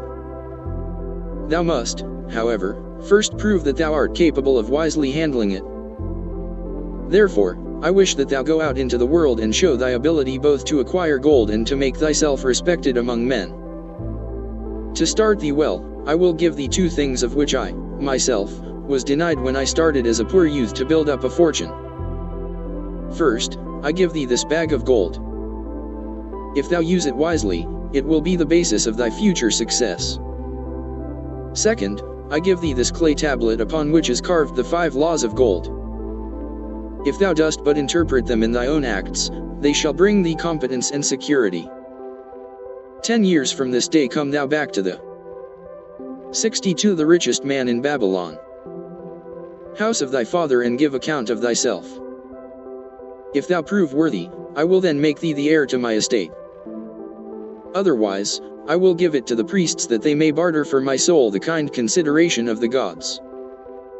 So Nomazir went forth to make his own way, taking his bag of gold, the clay tablet carefully wrapped in silken cloth, his slave, and the horses upon which they rode. The 10 years passed, and Nomazir, as he had agreed, returned to the house of his father, who provided a great feast in his honor, to which he invited many friends and relatives. After the feast was over, the father and mother mounted their throne-like seats at one side of the great hall, and Nomazir stood before them to give an account of himself as he had promised his father. It was evening. The room was hazy with smoke from the wicks of the oil lamps that but dimly lighted it. Slaves in white woven jackets and tunics fanned the humid air rhythmically with long-stemmed palm leaves. A stately dignity colored the scene. The wife of Nomazir and his 2 young sons, with friends and other members of the family, sat upon rugs behind him, eager listeners. My father, he began deferentially, I bow before thy wisdom. 10 years ago, when I stood at the gates of manhood, thou bade me go forth and become a man among men, instead of remaining a vassal to thy fortune. Thou gave me liberally of thy gold. Thou gave me liberally of thy wisdom. Of the gold, alas, I must admit of a disastrous handling. It fled, indeed, from my inexperienced hands even as a wild hare flees at the first opportunity from the youth who captures it. The father smiled indulgently. Continue, my son, thy tale interests me in all its details. I decided to go to Nineveh, as it was a growing city, believing that I might find there opportunities. I joined a caravan and among its members made numerous friends. 2 well-spoken men who had a most beautiful white horse as fleet as the wind were among these.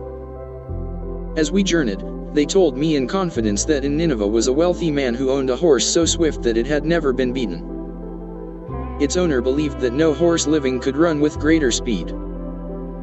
Therefore, would he wager any sum however large that his horse could outspeed any horse in all Babylonia. Compared to their horse, so my friends said, it was but a lumbering ass that could be beaten with ease. They offered, as a great favor, to permit me to join them in a wager. I was quite carried away with the plan. Our horse was badly beaten and I lost much of my gold. The father laughed. Later, I discovered that this was a deceitful plan of these men, and they constantly journeyed with caravans seeking victims. You see, the man in Nineveh was their partner and shared with them the bets he won. This shrewd deceit taught me my first lesson in looking out for myself. I was soon to learn another, equally bitter. In the caravan was another young man with whom I became quite friendly. He was the son of wealthy parents and, like myself, journeying to Nineveh to find a suitable location. Not long after our arrival, he told me that a merchant had died and his shop with its rich merchandise and patronage could be secured at a paltry price, saying that we would be equal partners, but first he must return to Babylon to secure his gold. He prevailed upon me to purchase the stock with my gold, agreeing that his would be used later to carry on our venture. He long delayed the trip to Babylon, proving in the meantime to be an unwise buyer and a foolish spender. I finally put him out, but not before the business had deteriorated to where we had only unsaleable goods and no gold to buy other goods. I sacrificed what was left to an Israelite for a pitiful sum. Soon there followed, I tell you, my father, bitter days. I sought employment and found it not, for I was without trade or training that would enable me to earn. I sold my horses. I sold my slave. I sold my extra robes that I might have food and a place to sleep, but each day grim want crouched closer. But in those bitter days, I remembered thy confidence in me, my father. Thou hadst sent me forth to become a man, and this I was determined to accomplish. The mother buried her face and wept softly. At this time, I bethought me of the table thou had given to me upon which thou had carved the 5 laws of gold. Thereupon, I read most carefully thy words of wisdom, and realized that had I but sought wisdom first, my gold would not have been lost to me. I learned by heart each law and determined that, when once more the goddess of good fortune smiled upon me, I would be guided by the wisdom of age and not by the inexperience of youth. For the benefit of you who are seated here this night, I will read the wisdom of my father as engraved upon the clay tablet which he gave to me 10 years ago. The 5 laws of gold. 1 Gold cometh gladly and in increasing quantity to any man who will put by not less than 1/10 or his earnings to create an estate for his future and that or his family. 2 Gold laboureth diligently and contentedly for the wise owner who finds for it profitable employment, multiplying even as the flocks of the field. 3 Gold clingeth to the protection of the cautious owner who invests it under the advice of men wise in its handling. 4 Gold slippeth away from the man who invests it in businesses or purposes with which he is not familiar or which are not approved by those skilled in its keep.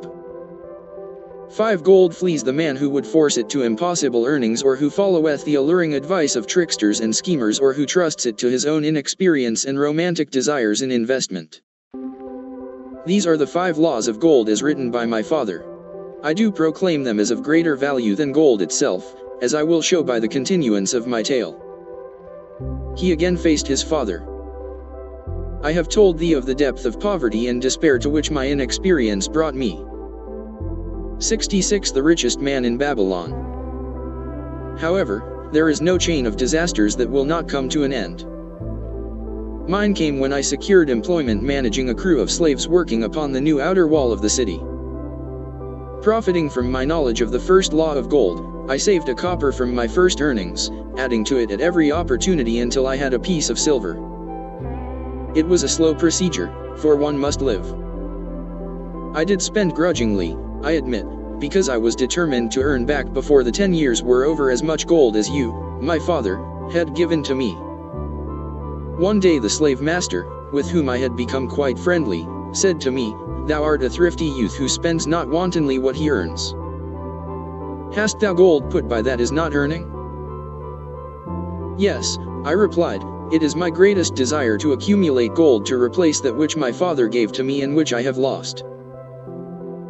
"'Tis a worthy ambition, I will grant, and do you know that the gold which you have saved can work for you and earn much more gold?" Alas! My experience has been bitter, for my father's gold has fled from me, and I am in much fear lest my own do the same. If thou hast confidence in me, I will give thee a lesson in the profitable handling of gold, he replied. Within a year the outer wall will be complete and ready for the great gates of bronze that will be built at each entrance to protect the city from the king's enemies. In all Nineveh there is not enough metal to make these gates and the king has not thought to provide it. Here is my plan. A group of us will pool our gold and send a caravan to the mines of copper and tin, which are distant, and bring to Nineveh the metal for the gates. When the king says, "Make the great gates / we alone can supply the metal and a rich price he will pay. If the king will not buy from us, we will yet have the metal which can be sold for a fair price." In his offer I recognized an opportunity to abide by the third law and invest my savings under the guidance of wise men. Nor was I disappointed. Our pool was a success, and my small store of gold was greatly increased by the transaction. In due time, I was accepted as a member of this same group in other ventures. They were men wise in the profitable handling of gold. They talked over each plan presented with great care, before entering upon it. They would take no chance on losing their principal or tying it up in unprofitable investments from which their gold could not be recovered. Such foolish things as the horse race and the partnership into which I had entered with my inexperience would have had scant consideration with them. They would have immediately pointed out their weaknesses. Through my association with these men, I learned to safely invest gold to bring profitable returns. As the years went on, my treasure increased more and more rapidly. I not only made back as much as I lost, but much more. Through my misfortunes, my trials, and my success, I have tested time and again the wisdom of the 5 laws of gold, my father, and have proven them true in every test. To him who is without knowledge of the 5 laws, gold comes not often, and goeth away quickly. But to him who abide by the 5 laws, gold comes and works as his dutiful slave. No Mazier ceased speaking and motioned to a slave in the back of the room.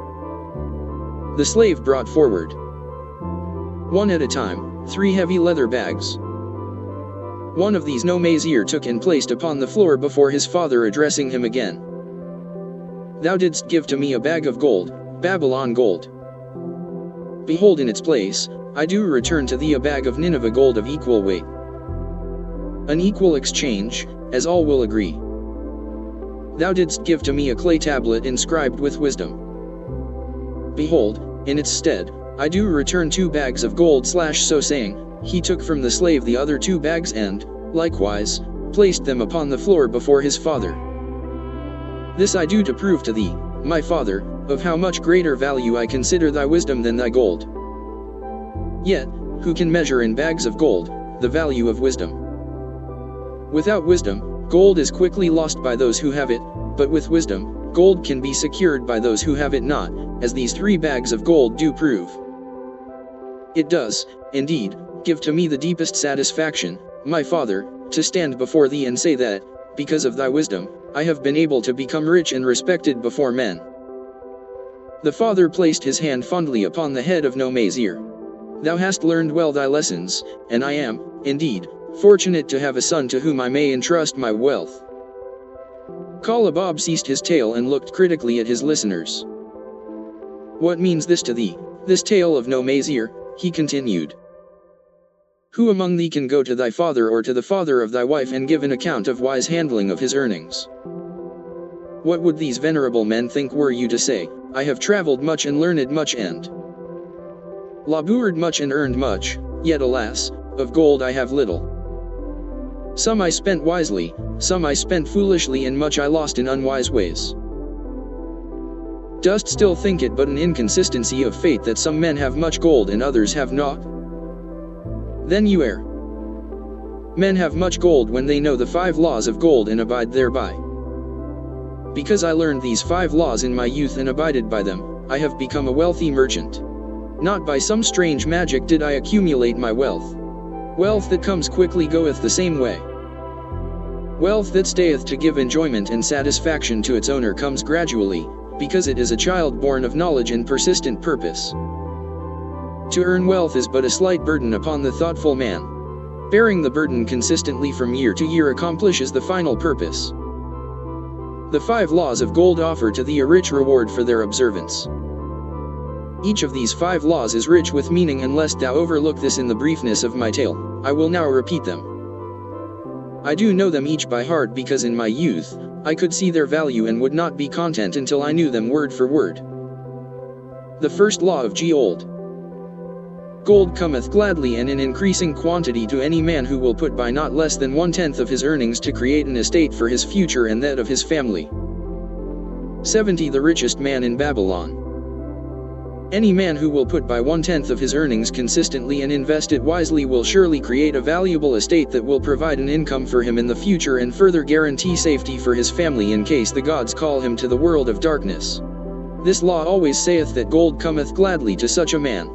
I can truly certify this in my own life. The more gold I accumulate, the more readily it comes to me and in increased quantities. The gold which I save earns more, even as yours will, and its earnings earn more, and this is the working out of the first law. The second law of gold. Gold laboureth diligently and contentedly for the wise owner who finds for it profitable employment, multiplying even as the flocks of the field. Gold, indeed, is a willing worker. It is ever eager to multiply when opportunity presents itself. To every man who hath a store of gold set by, opportunity comes for its most profitable use. As the years pass, it multiplies itself in surprising fashion. The third law of gold. Gold clingeth to the protection of the cautious owner who invests it under the advice of men wise in its handling. Gold, indeed, clingeth to the cautious owner, even as it flees the careless owner. The man who seeks the advice of men wise in handling gold soon learneth not to jeopardize his treasure, but to preserve in safety and to enjoy in contentment its consistent increase. The fourth law of gold. Gold slippeth away front the man who invests it in businesses or purposes with which he is not familiar or which are not approved by those skilled in its keep. To the man who hath gold, yet is not skilled in its handling, many uses for it appear most profitable. Too often these are fraught with danger of loss, and if properly analyzed by wise men, show small possibility of profit. Therefore, the inexperienced owner of gold who trusts to his own judgment and invests it in businesses or purposes with which he is not familiar, too often finds his judgment imperfect, and pays with his treasure for his inexperience. Wise, indeed, is he who investeth his treasures under the advice of men skilled in the ways of gold. The fifth law of gold. Gold flees the man who would force it to impossible earnings / or who followeth the alluring advice of tricksters and schemers or who trusts it to his own inexperience and romantic desires in investment. 72. The richest man in Babylon. Fanciful propositions that thrill like adventure tales always come to the new owner of gold. These appear to endow his treasure with magic powers that will enable it to make impossible earnings. Yet heed ye the wise men, for verily they know the risks that lurk behind every plan to make great wealth suddenly. Forget not the rich men of Nineveh who would take no chance of losing their principal or tying it up in unprofitable investments. This ends my tale of the 5 laws of gold. In telling it to thee, I have told the secrets of my own success. Yet, they are not secrets but truths which every man must first learn and then follow who wishes to step out of the multitude that, like young wild dogs, I must worry each day for food to eat. Tomorrow, we enter Babylon. Look. See the fire that burns eternal above the temple of Bel. We are already in sight of the golden city. Tomorrow, each of thee shall have gold, the gold thou hast so well earned by thy faithful services. 10 years from this night, what can you tell about this gold? If there be men among you, who, like no Mazier, will use a portion of their gold to start for themselves an estate and be thenceforth wisely guided by the wisdom of Arcad, 10 years from now, 'tis a safe wager, like the son of Arcad, they will be rich and respected among men. Our wise acts accompany us through life to please us and to help us. Just as surely, our unwise acts follow us to plague and torment us. Alas, they cannot be forgotten. In the front rank of the torments that do follow us are the memories of the things we should have done, of the opportunities which came to us and we took not. Rich are the treasures of Babylon, so rich no man can count their value in pieces of gold. Each year, they grow richer and more valuable. Like the treasures of every land, they are a rich reward awaiting those men of purpose who determine to secure their just share.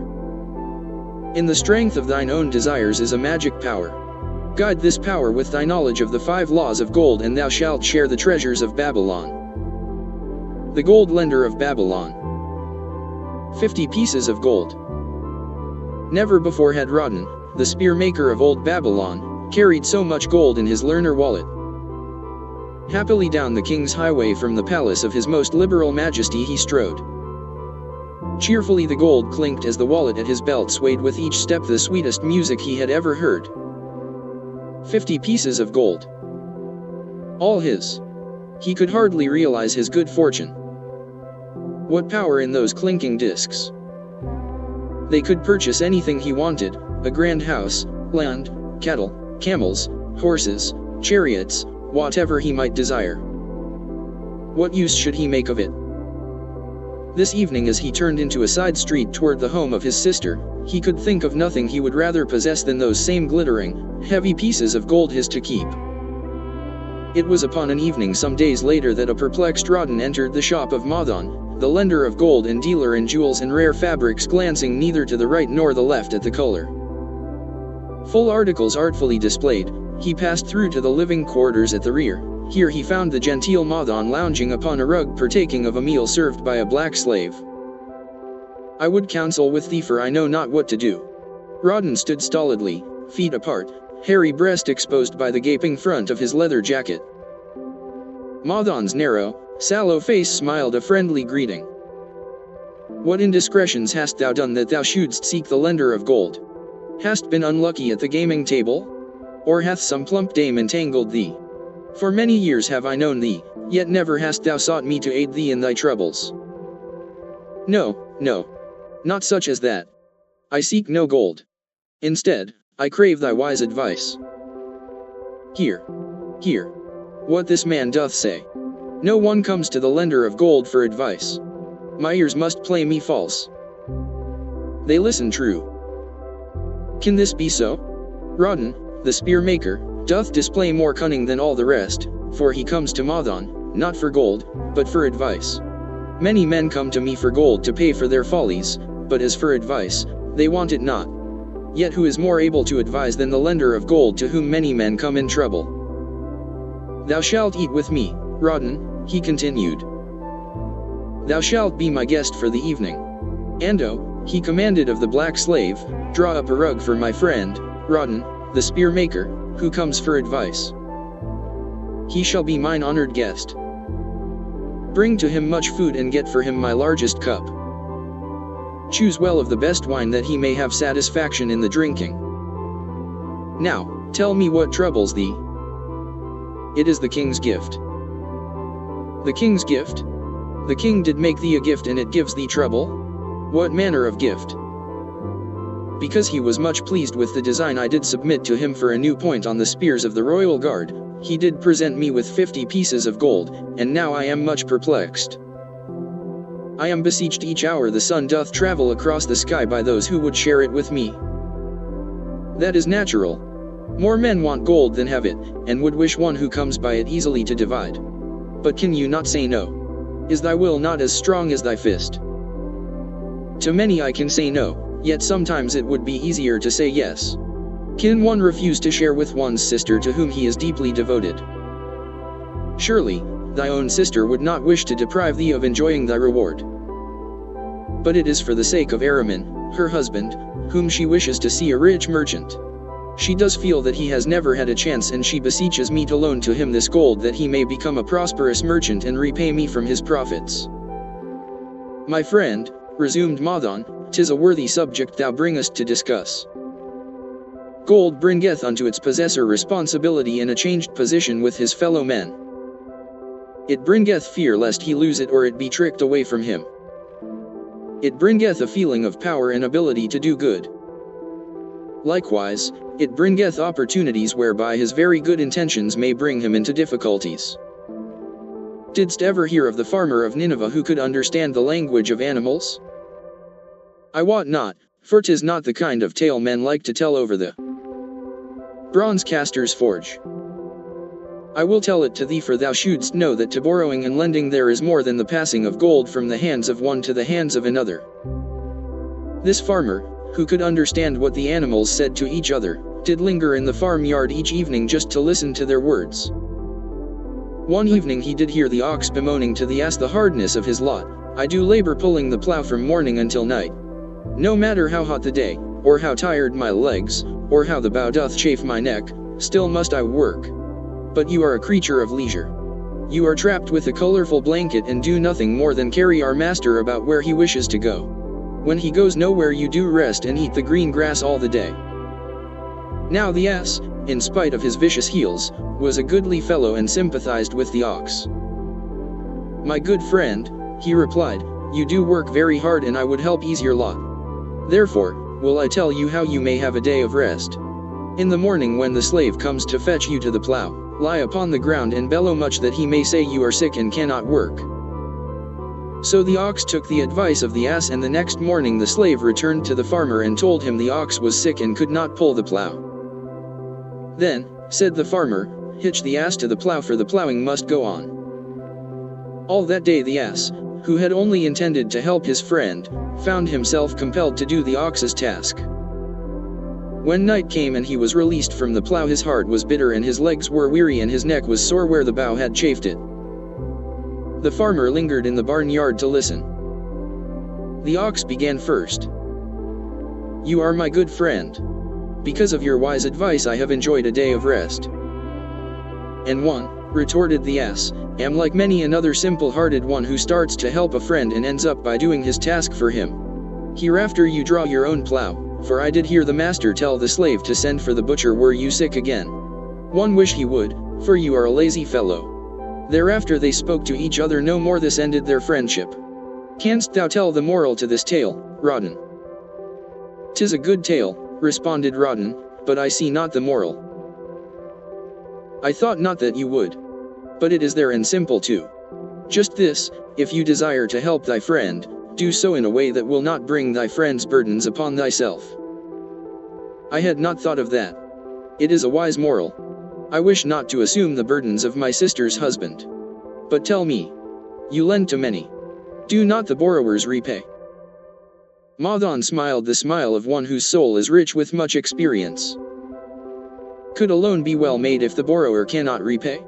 Must not the lender be wise and judge carefully whether his gold can perform a useful purpose to the borrower and return to him once more, or whether it will be wasted by one unable to use it wisely and leave him without his treasure, and leave the borrower with a debt he cannot repay?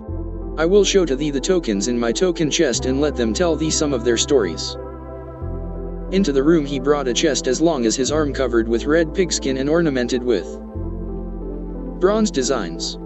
He placed it upon the floor and squatted before it, both hands upon the lid.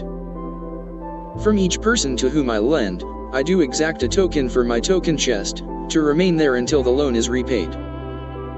When they repay, I give it back, but if they never repay, it will always remind me of one who was not faithful to my confidence. The safest loans, my token box tells me, are to those whose possessions are of more value than the one they desire. They own lands, or jewels, or camels, or other things which could be sold to repay the loan. Some of the tokens given to me are jewels of more value than the loan. Others are promises that if the loan be not repaid as agreed they will deliver to me certain property settlement. On loans like those I am assured that my gold will be returned with the rental thereon, for the loan is based on property. In another class are those who have the capacity to earn. They are such as you, who labor or serve and are paid. They have income, and if they are honest and suffer no misfortune, I know that they also can repay the gold I loan them and the rental to which I am entitled. Such loans are based on human effort. Others are those who have neither property nor assured earning capacity. Life is hard and there will always be some who cannot adjust themselves to it. Alas for the loans I make them, even though they be no larger than a pence, my token box may censure me in the years to come unless they be guaranteed by good friends of the borrower who know him honorable. Madan released the clasp and opened the lid. Rawdon leaned forward eagerly. At the top of the chest a bronze neck piece lay upon a scarlet cloth. Madan picked up the piece and patted it affectionately. This shall always remain in my token chest because the owner has passed on into the great darkness. I treasure it, his token, and I treasure his memory, for he was my good friend. We traded together with much success until out of the east he brought a woman to wed, beautiful, but not like our women. A dazzling creature. He spent his gold lavishly to gratify her desires. He came to me in distress when his gold was gone. I counseled with him. I told him I would help him to once more master his own affairs. He swore by the sign of the great bull that he would. But it was not to be. In a quarrel she thrust a knife into the heart he dared her to pierce. And she, questioned Rawdon. Yes, of course, this was hers. He picked up the scarlet cloth. In bitter remorse she threw herself into the Euphrates. These 2 loans will never be repaid. The chest tells you, Rodden, that humans in the throes of great emotions are not safe risks for the gold lender. Here. Now this is different. He reached for a ring carved of ox bone. This belongs to a farmer. I buy the rugs of his women.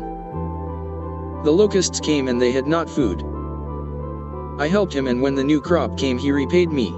Later he came again and told of strange goats in a distant land as described by a traveler. They had long hair so fine and soft it would weave into rugs more beautiful than any ever seen in Babylon. He wanted a herd but he had no money.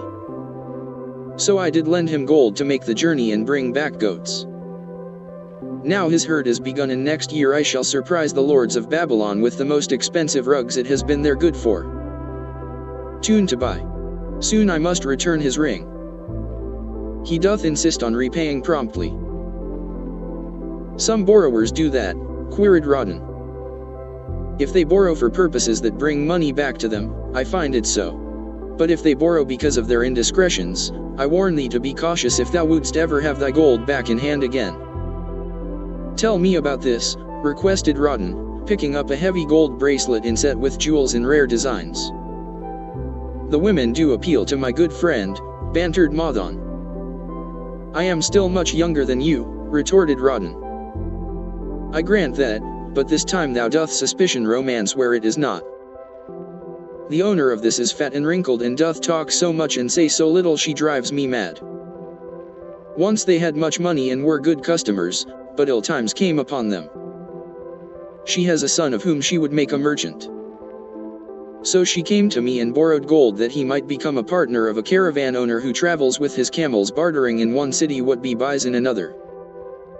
This man proved a rascal, for he left the poor boy in a distant city without money and without friends, pulling out early while the youth slept. Perhaps when this youth has grown to manhood, he will repay. Until then I get no rental for the loan, only much talk. But I do admit the jewels are worthy of the loan. Did this lady ask thy advice as to the wisdom of the loan? Quite otherwise. She had pictured to herself this. 82 The richest man in Babylon. Son of hers is a wealthy and powerful man of Babylon. To suggest the contrary was to infuriate her. A fair rebuke I had. I knew the risk for this inexperienced boy, but as she offered security I could not refuse her. This, continued Modon, waving a bit of pack rope tied into a knot, belongs to Nebuchadnezzar, the camel trader. When he would buy a herd larger than his funds he brings to me this knot and I lend to him according to his needs. He is a wise trader. I have confidence in his good judgment and can lend him freely. Many other merchants of Babylon have my confidence because of their honorable behavior. Their tokens come and go frequently in my token box. Good merchants are an asset to our city and it profits me to aid them to keep trade moving, that Babylon be prosperous. Modon picked out a beetle carved in turquoise and tossed it contemptuously on the floor. A bug from Egypt. The lad who owns this does not care whether I ever receive back my gold. When I reproach him he replies, how can I repay when ill fate pursues me? You have plenty more. What can I do? The token is his father's, a worthy man of small means who did pledge his land and herd to back his son's enterprises. The youth found success at first and then was overzealous to gain great wealth. His knowledge was immature. His enterprises collapsed. Youth is ambitious. Youth would take shortcuts to wealth and the desirable things for which it stands. To secure wealth quickly, youth often borrows unwisely. Youth, never having had experience, cannot realize that hopeless debt is like a deep pit into which one may descend quickly and where one may struggle vainly for many days. It is a pit of sorrow and regrets where the brightness of the sun is overcast and night is made unhappy by restless sleeping. Yet, I do not discourage borrowing gold. I encourage it. I recommend it if it be for a wise purpose. I myself made my first real success as a merchant with borrowed gold. Yet, what should the lender do in such a case? The youth is in despair and accomplishes nothing. He is discouraged. He makes no effort to repay. My heart turns against depriving the father of his land and cattle.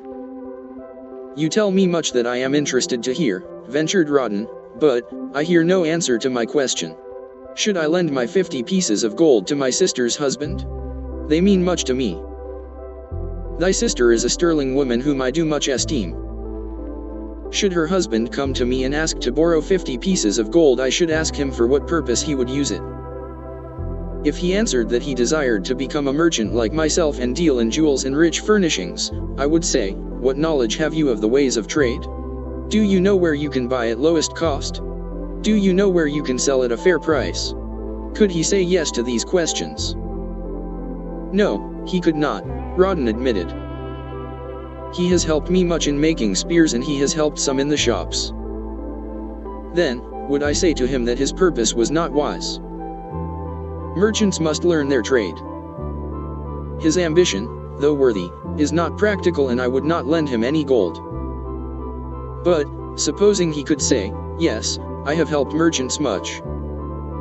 I know how to travel to Smyrna, and to buy at low cost the rugs the housewives weave. I also know many of the rich people of Babylon to whom I can sell these at a large profit. Then I would say, your purpose is wise and your ambition honorable. I shall be glad to lend you the 50 pieces of gold if you can give me security that they will be returned.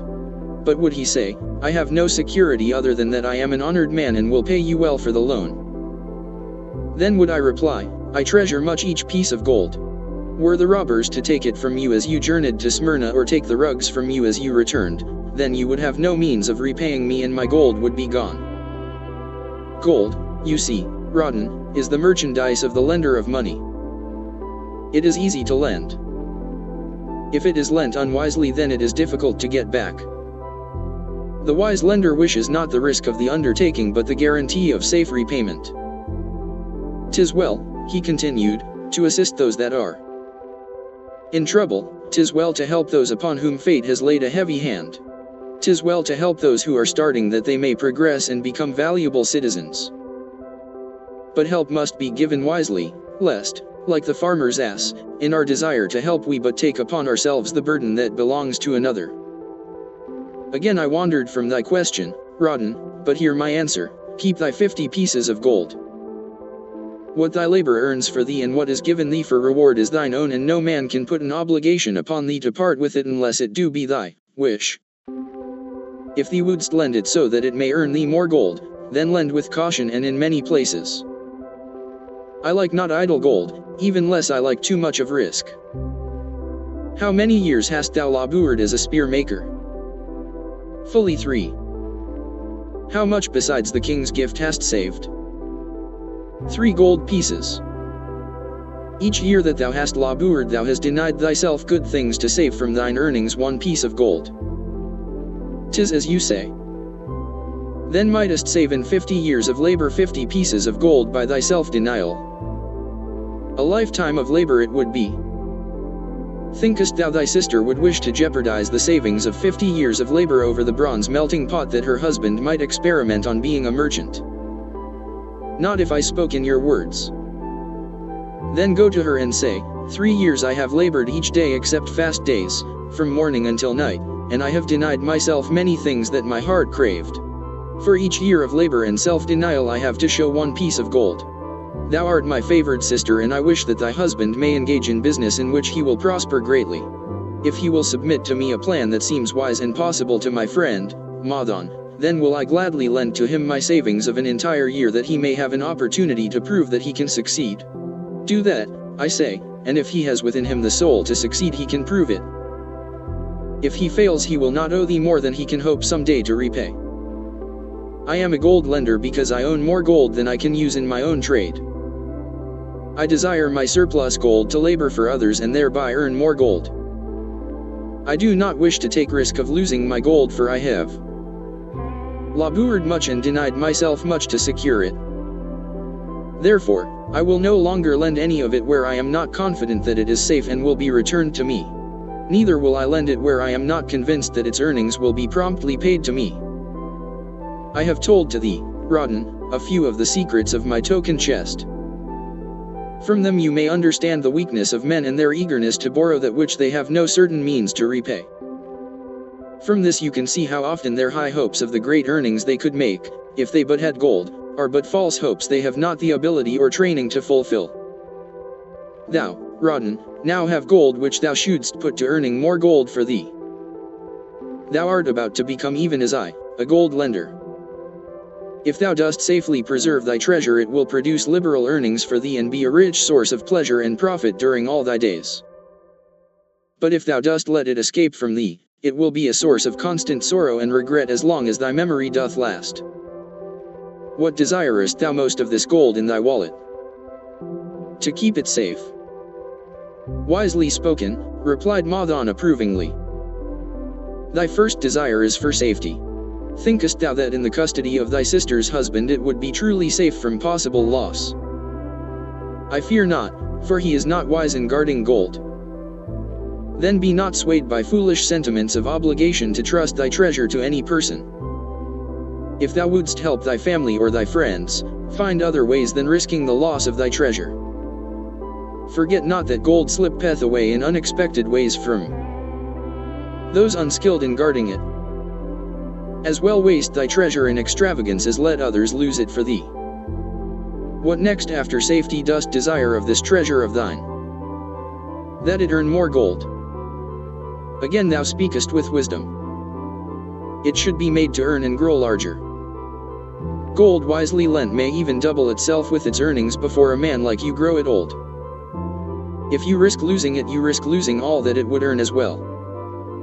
Therefore, be not swayed by the fantastic plans of impractical men who think they see ways to force thy gold to make earnings unusually large.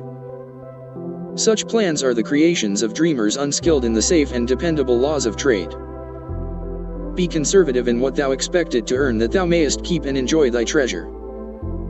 To hire it out with a promise of usurious returns is to invite loss. Seek to associate thyself with men and enterprises whose success is established, that thy treasure may earn liberally under their skillful use and be guarded safely by their wisdom and experience. Thus, mayest thou avoid the misfortunes that follow most of the sons of men to whom the gods see fit to entrust gold. When Rodden would thank him for his wise advice, he would not listen, saying, "The king's gift shall teach thee much wisdom. If wouldst keep thy 50 pieces of gold, thou must be discreet indeed. Many uses will tempt thee. Much advice will be spoken to thee. Numerous opportunities to make large profits will be offered thee. The stories from my token box should warn thee, before thou let any piece of gold leave thy pouch, to be sure that thou hast a safe way." 88. The richest man in Babylon. To pull it back again. Should my further advice appeal to thee, return again. It is gladly given. Ere thou goest, read this which I have carved beneath the lid of my token box. It applies equally to the borrower and the lender. Better a little caution than a great regret. The walls of Babylon. Old Banzar, grim warrior of another day, stood guard at the passageway leading to the top of the ancient walls of Babylon. Up above, valiant defenders were battling to hold the walls. Upon them depended the future existence of this great city with its hundreds of thousands of citizens. Over the walls came the roar of the attacking armies, the yelling of many men, the trampling of thousands of horses, the deafening boom of the battering rams pounding the bronzed gates. In the street behind the gate lounged the spearmen, waiting to defend the entrance should the gates give way. They were but few for the task. The main armies of Babylon were with their king, far away in the east on the great expedition against the Elamites. No attack upon the city having been anticipated during their absence, the defending forces were small. Unexpectedly from the north, bore down the mighty armies of the Assyrians. And now the walls must hold or Babylon was doomed. About Banzar were great crowds of citizens, white-faced and terrified, eagerly seeking news of the battle. With hushed awe they viewed the stream of wounded and dead being carried or led out of the passageway. Here was the crucial point of attack. After 3 days of circling about the city, the enemy had suddenly thrown his great strength against this section and this gate. The defenders from the top of the wall fought off the climbing platforms and the scaling ladders of the attackers with arrows, burning oil and, if any reached the top, spears. Against the defenders, thousands of the enemy's archers poured a deadly barrage of arrows. Old Bonzar had the vantage point for news. He was closest to the conflict and first to hear of each fresh repulse of the frenzied attackers. An elderly merchant crowded close to him, his palsied hands quivering. Tell me, he pleaded. They cannot get in. My sons are with the good king. There is no one to protect my old wife. My goods, they will steal all. My food, they will leave nothing. We are old, too old to defend ourselves, too old for slaves. We shall starve. We shall die. Tell me they cannot get in. Calm thyself, good merchant, the guard responded. The walls of Babylon are strong. Go back to the bazaar and tell your wife that the walls will protect you and all of your possessions as safely as they protect the rich treasures of the king. Keep close to the walls, lest the arrows flying over strike you. A woman with a babe in arms took the old man's place as he withdrew. Sergeant, what news from the top? Tell me truly that I may reassure my poor husband. He lies with fever from his terrible wounds, yet insists upon his armor and his spear to protect me, who am with child. Terrible, he says, will be the vengeful lust of our enemies should they break in. Be thou of good heart, thou mother that is, and is again to be, the walls of Babylon will protect you and your babes. They are high and strong. Hear ye not the yells of our valiant defenders as they empty the cauldrons of burning oil upon the ladder scalers? Yes, that do I hear, and also the roar of the battering rams that do hammer at our gates. Back to thy husband. Tell him the gates are strong and withstand the rams. Also that the scalers climb the walls but to receive the waiting spear thrust. Watch thy way and hasten behind yon buildings. Bonzar stepped aside to clear the passage for heavily armed reinforcements. As, with clanking bronze shields and heavy tread, they tramped by, a small girl plucked at his girdle. Tell me please, soldier, are we safe? She pleaded. I hear the awful noises. I see the men all bleeding. I am so frightened. What will become of our family, of my mother, little brother, and the baby? The grim old campaigner blinked his eyes and thrust forward his chin as he beheld the child. Be not afraid, little one, he reassured her. The walls of Babylon will protect you and mother and little brother and the baby. It was for the safety of such as you that the good Queen Semiramis built them over 100 years ago. Never have they been broken through. Go back and tell your mother and little brother and the baby that the walls of Babylon will protect them and they need have no fear. Day after day old Bonzar stood at his post and watched the reinforcements file up the passageway. 92 The richest man in Babylon. There to stay and fight until wounded or dead they came down once more. Around him, unceasingly crowded the throngs of frightened citizens eagerly seeking to learn if the walls would hold. To all he gave his answer with the fine dignity of an old soldier, the walls of Babylon will protect you. For 3 weeks and 5 days the attack waged with scarcely ceasing violence.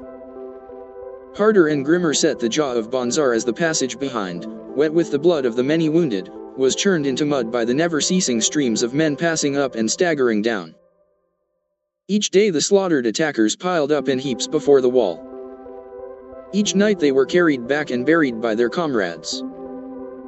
Upon the 5th night of the 4th week the clamor without diminished. The first streaks of daylight, illuminating the plains, disclosed great clouds of dust raised by the retreating armies. A mighty shout went up from the defenders. There was no mistaking its meaning. It was repeated by the waiting troops behind the walls. It was echoed by the citizens upon the streets. It swept over the city with the violence of a storm. People rushed from the houses. The streets were jammed with a throbbing mob. The pent-up fear of weeks found an outlet in the wild chorus of joy. From the top of the high tower of the Temple of Bel burst forth the flames of victory. Skyward floated the column of blue smoke to carry the message far and wide.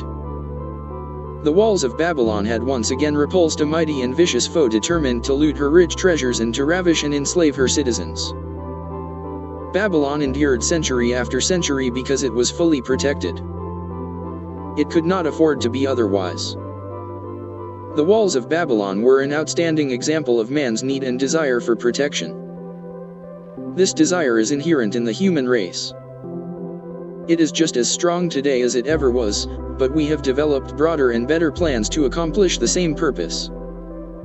In this day, behind the impregnable walls of insurance, savings accounts, and dependable investments, we can guard ourselves against the unexpected tragedies that may enter any door and seat themselves before any fireside. We cannot afford to be without adequate protection. The camel trader of Babylon. The hungrier one becomes, the clearer one's mind works, also the more sensitive one becomes to the odors of food. Tarkad, the son of Azure, certainly thought so. For 2 whole days he had tasted no food except 2 small figs purloined from over the wall of a garden. Not another could he grab before the angry woman rushed forth and chased him down the street. Her shrill cries were still ringing in his ears as he walked through the marketplace. They helped him to restrain his restless fingers from snatching the tempting fruits from the baskets of the market women. Never before had he realized how much food was brought to the markets of Babylon and how good it smelled. Leaving the market, he walked across to the inn and paced back and forth in front of the eating house. Perhaps here he might meet someone he knew, someone from whom he could borrow a copper that would gain him a smile from the unfriendly keeper of the inn and, with it, a liberal helping. Without the copper he knew all too well how unwelcome he would be. In his abstraction he unexpectedly found himself face to face with the one man he wished most to avoid, the tall bony figure of Dabasir, the camel trader. Of all the friends and others from whom he had borrowed small sums, Dabasir made him feel the most uncomfortable because of his failure to keep his promises to repay promptly. Dabasir's face lighted up at the sight of him. "Ha! 'Tis Tarkad, just the one I have been seeking, that he might repay the 2 pieces of copper which I lent him a moon ago, also the piece of silver which I lent to him before that. We are well met. I can make good use of the coins this very day. What say, boy? What say?" Tarkad stuttered and his face flushed. He had naught in his empty stomach to nerve him to argue with the outspoken Dabasir. "I am sorry, very sorry," he mumbled weakly, "but this day I have neither the copper nor the silver with which I could repay." "Then get it," Dabasir insisted. "Surely thou canst get hold of a few coppers and a piece of silver to repay the generosity of an old friend of thy father who aided thee whenst thou wast in need." "'Tis because ill fortune does pursue me that I cannot pay." "Ill fortune? Wouldst blame the gods for thine own weakness? Ill fortune pursues every man who thinks more of borrowing than of repaying. Come with me, boy, while I eat. I am hungry and I would tell thee a tale." Tarkad flinched from the brutal frankness of Dabasir, but here at least was an invitation to enter the coveted doorway of the eating house. Dabasir pushed him to a far corner of the room where they seated themselves upon small rugs. When Kausker, the proprietor, appeared smiling, Dabasir addressed him with his usual freedom. "Fat lizard of the desert, bring to me a leg of the goat, very brown with much juice, and bread, and all of the vegetables, for I am hungry and want much food. Do not forget my friend here. Bring to him a jug of water. Have it cooled, for the day is hot." Tarkad's heart sank. Must he sit here and drink water while he watched this man devour an entire goat leg? He said nothing. He thought of nothing he could say. Dabasir, however, knew no such thing as silence. Smiling and waving his hand good-naturedly to the other customers, all of whom knew him, he continued. "I did hear from a traveler just returned from Urfa of a certain rich man who has a piece of stone cut so thin that one can look through it. He put it in the window of his house to keep out the rains. It is yellow, so this traveler does relate, and he was permitted to look through it, and all the outside world looked strange and not like it really is. What say you to that, Tarkad? Thinkest all the world could look to a man a different color from what it is?" "I dare say," responded the youth, much more interested in the fat leg of goat placed before Dabasir. "Well, I know it to be true, for I myself have seen the world all of a different color from what it really is, and the tale I am about to tell relates how I came to see it in its right color once more." Dabasir will tell a tale, whispered a neighboring diner to his neighbor, and dragged his rug close. Other diners brought their food and crowded in a semicircle. They crunched noisily in the ears of Tarkat and brushed him with their meaty bones. He alone was without food. Dabasir did not offer to share with him nor even motion him to a small corner of the hard bread that was broken off and had fallen from the platter to the floor. "The tale that I am about to tell," began Dabasir, pausing to bite a goodly chunk from the goat leg, "relates to my early life and how I came to be a camel trader. Didst anyone know that I once was a slave in Syria?" A murmur of surprise ran through the audience, to which Dabasir listened with satisfaction. "When I was a young man," continued Dabasir after another vicious onslaught on the goat leg, "I learned the trade of my father, the making of saddles. I worked with him in his shop and took to myself a wife. Being young and not greatly skilled, I could earn but little, just enough to support my excellent wife in a modest way. I craved good things which I could not afford. Soon I found that the shopkeepers would trust me to pay later even though I could not pay at the time. Being young and without experience, I did not know that he who spends more than he earns is sowing the winds of needless self-indulgence from which he is sure to reap the whirlwinds of trouble and humiliation. So I indulged my whims for fine raiment and bought luxuries for my good wife and our home, beyond our means. I paid as I could, and for a while all went well. But in time I discovered I could not use my earnings both to live upon and to pay my debts. Creditors began to pursue me to pay for my extravagant purchases, and my life became miserable. I borrowed from my friends, but could not repay them either. Things went from bad to worse. My wife returned to her father, and I decided to leave Babylon and seek another city where a young man might have better chances. For 2 years I had a restless and unsuccessful life working for caravan traders. From this I fell in with a set of likable robbers who scoured the desert for unarmed caravans. Such deeds were unworthy of the son of my father, but I was seeing the world through a colored stone and did not realize to what degradation I had fallen. We met with success on our first trip, capturing a rich haul of gold and silks and valuable merchandise. This loot we took to Jinir and squandered. The second time we were not so fortunate. Just after we had made our capture, we were attacked by the spearsmen of a native chief to whom the caravans paid for protection. Our 2 leaders were killed, and the rest of us were taken to Damascus, where we were stripped of our clothing and sold as slaves. I was purchased for 2 pieces of silver by a Syrian desert chief. With my hair shorn and but a loincloth to wear, I was not so different from the other slaves. Being a reckless youth, I thought it merely an adventure until my master took me before his 4 wives and told them they could have me for a eunuch. Then, indeed, did I realize the hopelessness of my situation. These men of the desert were fierce and warlike. I was subject to their will without weapons or means of escape. Fearful I stood, as those 4 women looked me over. I wondered if I could expect pity from them. Surah, the first wife, was older than the others. Her face was impassive as she looked upon me. I turned from her with little consolation. The next was a contemptuous beauty who gazed at me as indifferently as if I had been a worm of the earth. The 2 younger ones tittered as though it were all an exciting joke. It seemed an age that one stood waiting sentence. Each woman appeared willing for the others to decide. Finally Surah spoke up in a cold voice. "Of eunuchs we have plenty, but of camel tenders we have few, and they are a worthless lot. Even this day I would visit my mother who is sick with the fever, and there is no slave I would trust to lead my camel. Ask this slave if he can lead a camel." My master thereupon questioned me, "What know you of camels?" Striving to conceal my eagerness, I replied, "I can make them kneel, I can load them, I can lead them on long trips without tiring. If need be, I can repair their trappings." "The slave speaks forward enough," observed my master. "If thou so desire, Surah, take this man for thy camel tender."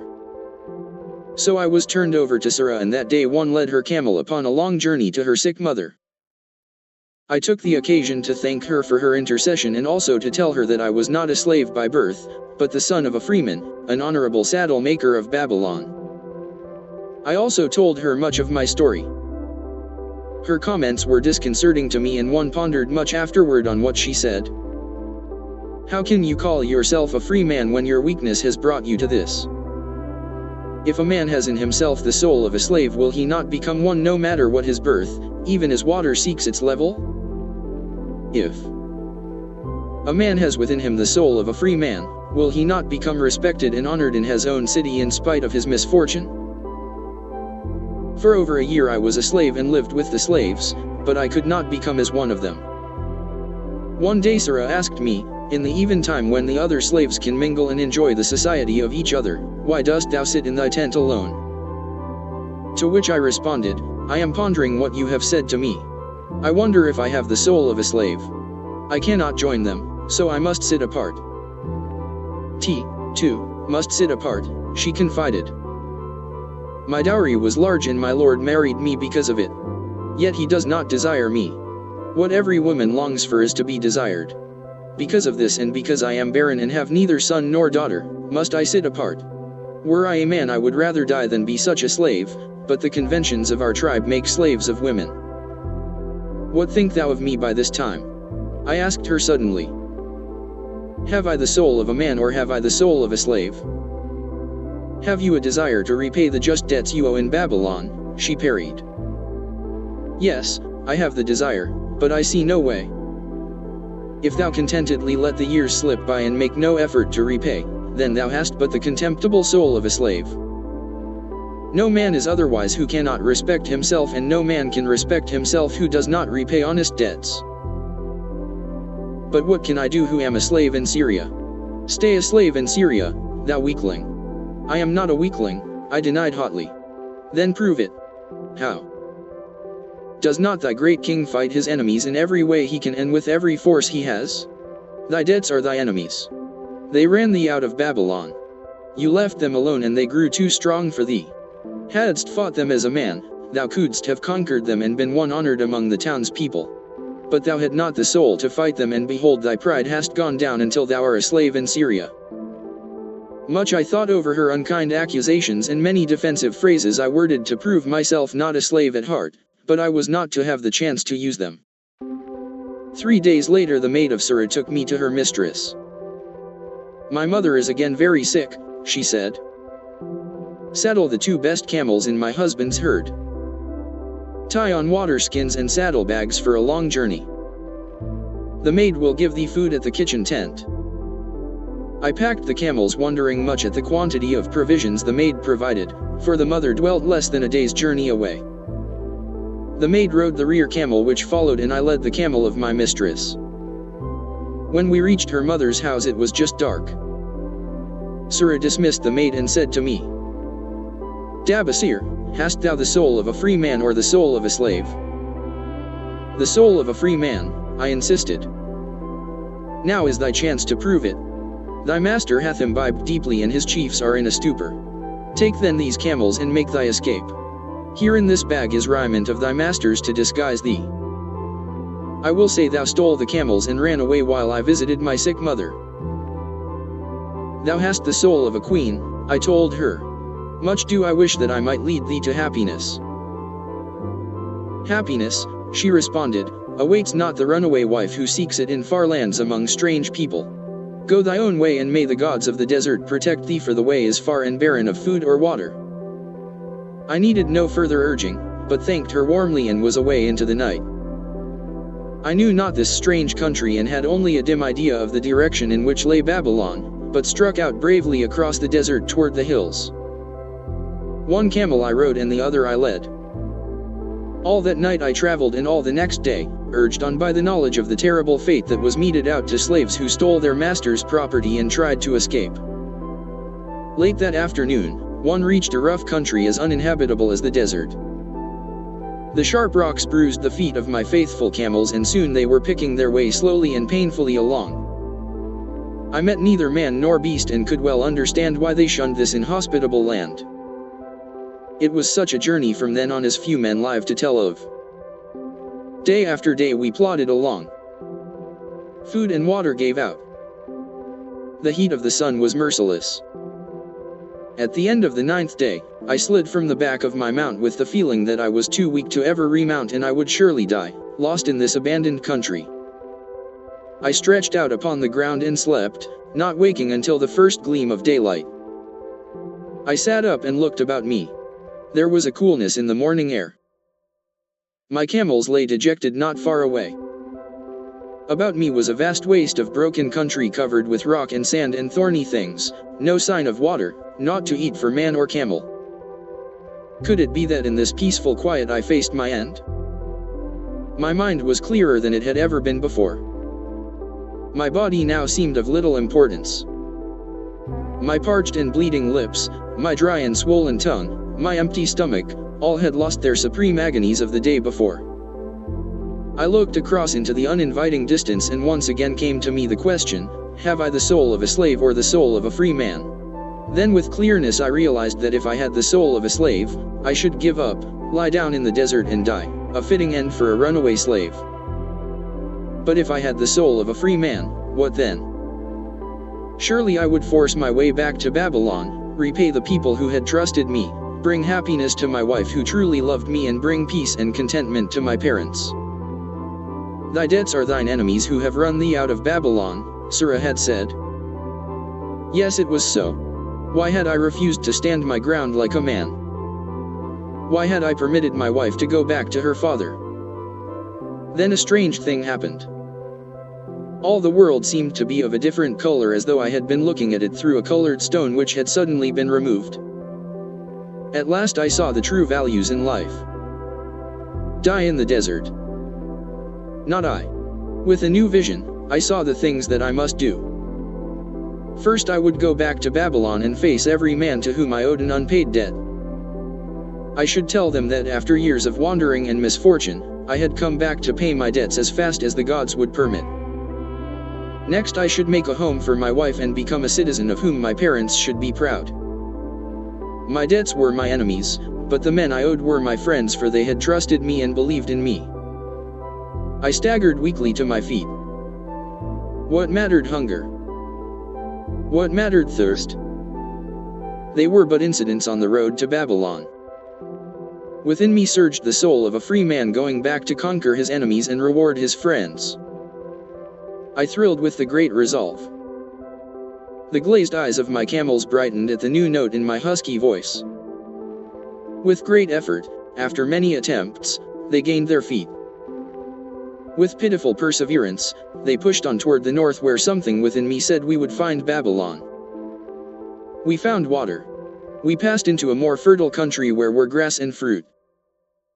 We found the trail to Babylon because the soul of a free man looks at life as a series of problems to be solved and solves them, while the soul of a slave whines, what can I do who am but a slave? How about thee, Tarkad? Dost thy empty stomach make thy head exceedingly clear? Art ready to take the road that leads back to self-respect? Canst thou see the world in its true color? Hast thou the desire to pay thy honest debts, however many they may be, and once again be a man respected in Babylon?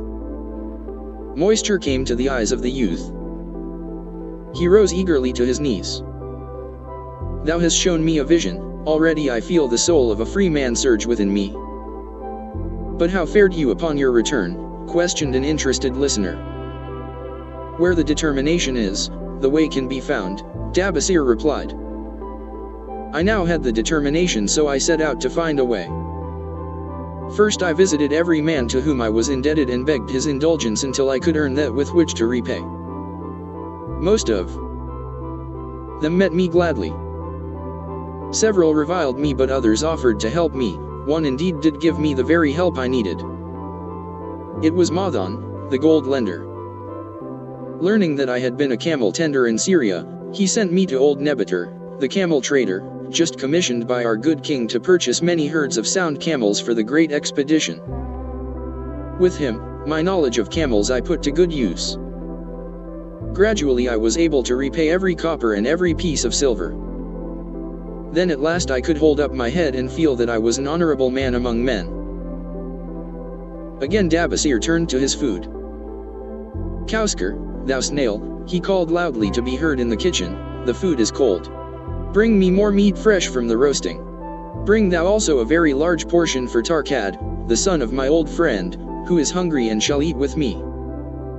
So ended the tale of Dabasir the camel trader of old Babylon. He found his own soul when he realized a great truth, a truth that had been known and used by wise men long before his time.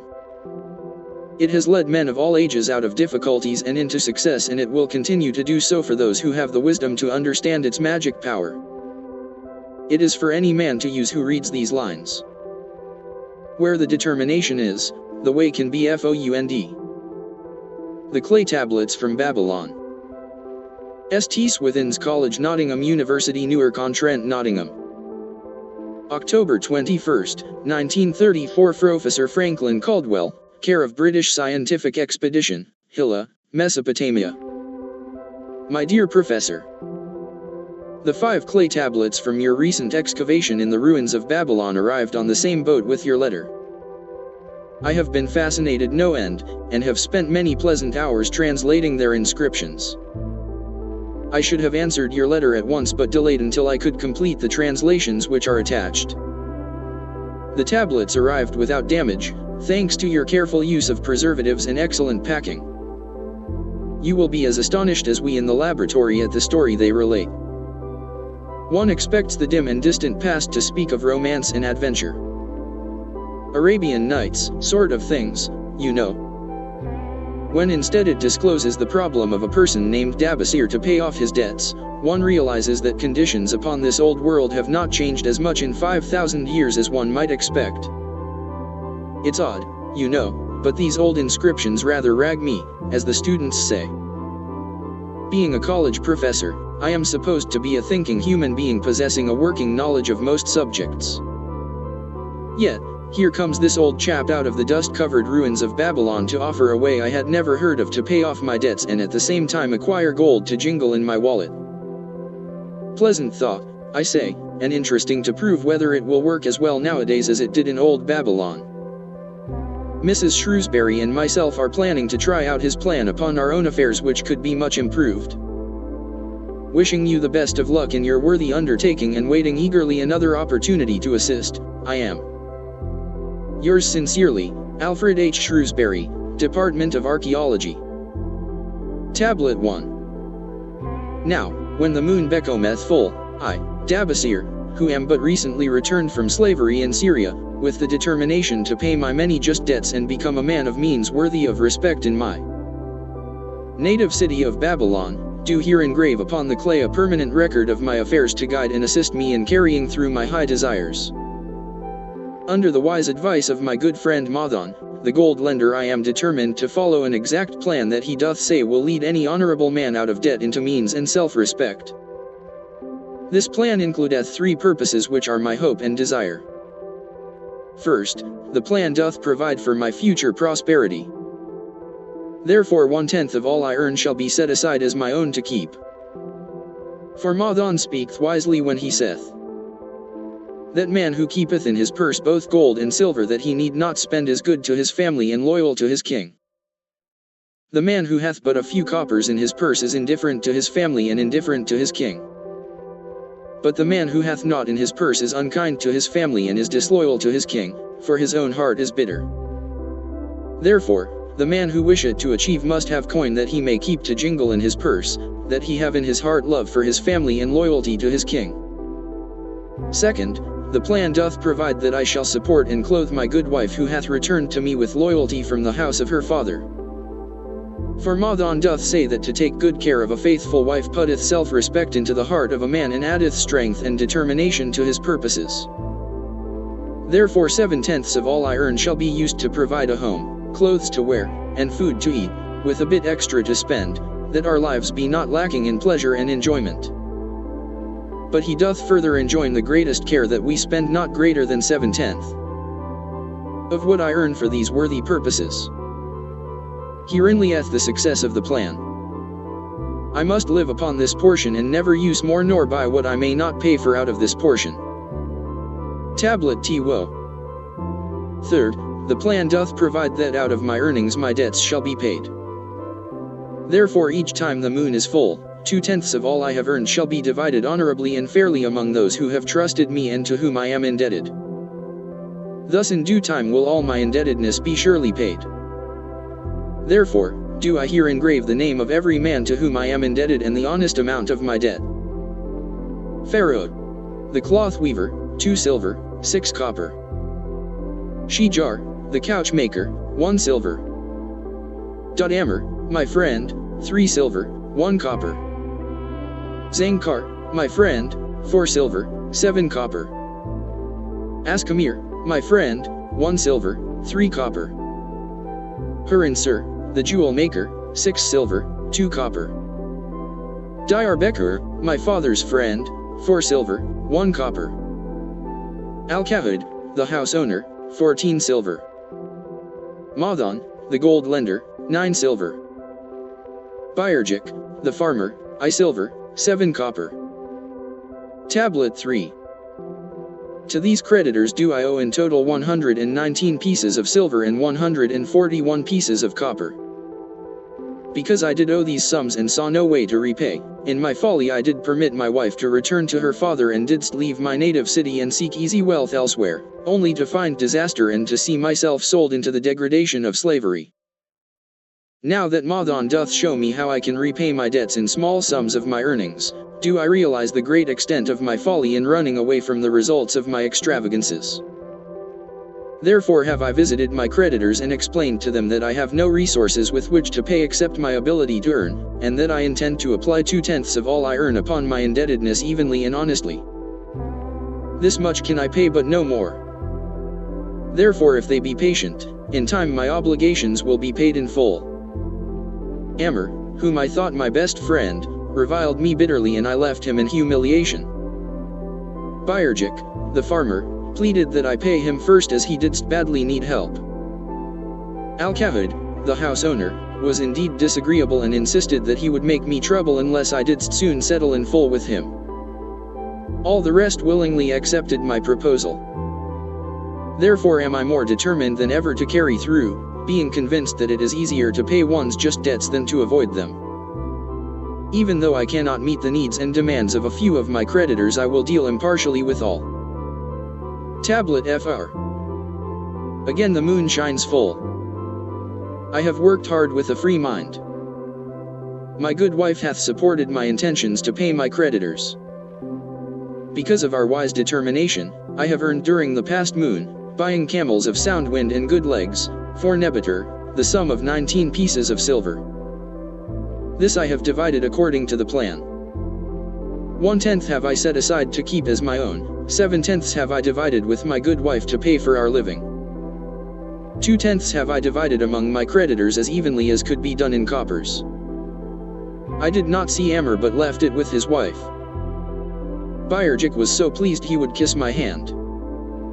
Old Al-Kahud alone was grouchy and said I must pay faster. To which I replied that if I were permitted to be well fed and not worried, that alone would enable me to pay faster. All the others thanked me and spoke well of my efforts. Therefore, at the end of one moon, my indebtedness is reduced by almost 4 pieces of silver and I possess almost 2 pieces of silver besides, upon which no man hath claim. My heart is lighter than it hath been for a long time. Again the moon shines full. I have worked hard but with poor success. Few camels have I been able to buy. Only 11 pieces of silver have I earned. Nevertheless my good wife and I have stood by the plan even though we have bought no new raiment and eaten little but herbs. Again I paid ourselves 1/10 of the 11 pieces, while we lived upon 7/10. I was surprised when Amr commended my payment, even though small. So did Bayarjik. Al-Kahud flew into a rage but when told to give back his portion if he did not wish it, he became reconciled. The others, as before, were content. Again the moon shines full and I am greatly rejoiced. I intercepted a fine herd of camels and bought many sound ones, therefore my earnings were 42 pieces of silver. This moon my wife and myself have bought much needed sandals and raiment. Also we have dined well on meat and fowl. More than 8 pieces of silver we have paid to our creditors. Even Al-Kahad did not protest. Great is the plan, for it letteth us out of debt and giveth us wealth which is ours to keep. 3 times the moon had been full since I last carved upon this clay. Each time I paid to myself 1/10 of all I earned. Each time my good wife and I have lived upon 7/10, even though at times it was difficult. Each time have I paid to my creditors 2/10. In my purse I now have 21 pieces of silver that are mine. It maketh my head to stand straight upon my shoulders, and maketh me proud to walk among my friends. My wife keepeth well our home, and is becomingly gowned. We are happy to live together. The plan is of untold value. Hath it not made an honorable man of an ex-slave? Tablet 5. Again the moon shines full, and I remember that it is long since I carved upon the clay. 12 moons in truth have come and gone. But this day I will not neglect my record, because upon this day I have paid the last of my debts.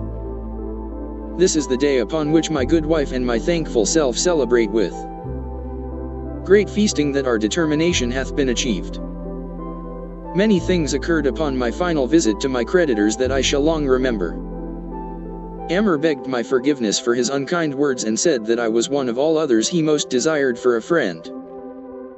Old Al-Kahad is not so bad after all, for he said, "Thou wert once a piece of soft clay to be pressed and molded by any hand that touched thee, but now thou art a piece of bronze capable of holding an edge. If thou needst silver or gold at any time, come to me. Nor is he the only one who holdeth me in high regard. Many others speak deferentially to me. My good wife looketh upon me with a light in her eyes that doth make a man have confidence in himself. Yet it is the plan that hath made my success. It hath enabled me to pay all my debts, and to jingle both gold and silver in my purse. I do commend it to all who wish to get ahead. For truly, if it will enable an ex-slave to pay his debts and have gold in his purse, will it not aid any man to find independence? Nor am I, myself, finished with it, for I am convinced that if I follow it further it will make me rich among men. 114 The richest man in Babylon. St. Swithin's College, Nottingham University, Newark-on-Trent, Nottingham. November 7, 1936. Professor Franklin Caldwell, care of British Scientific Expedition, Hilla, Mesopotamia.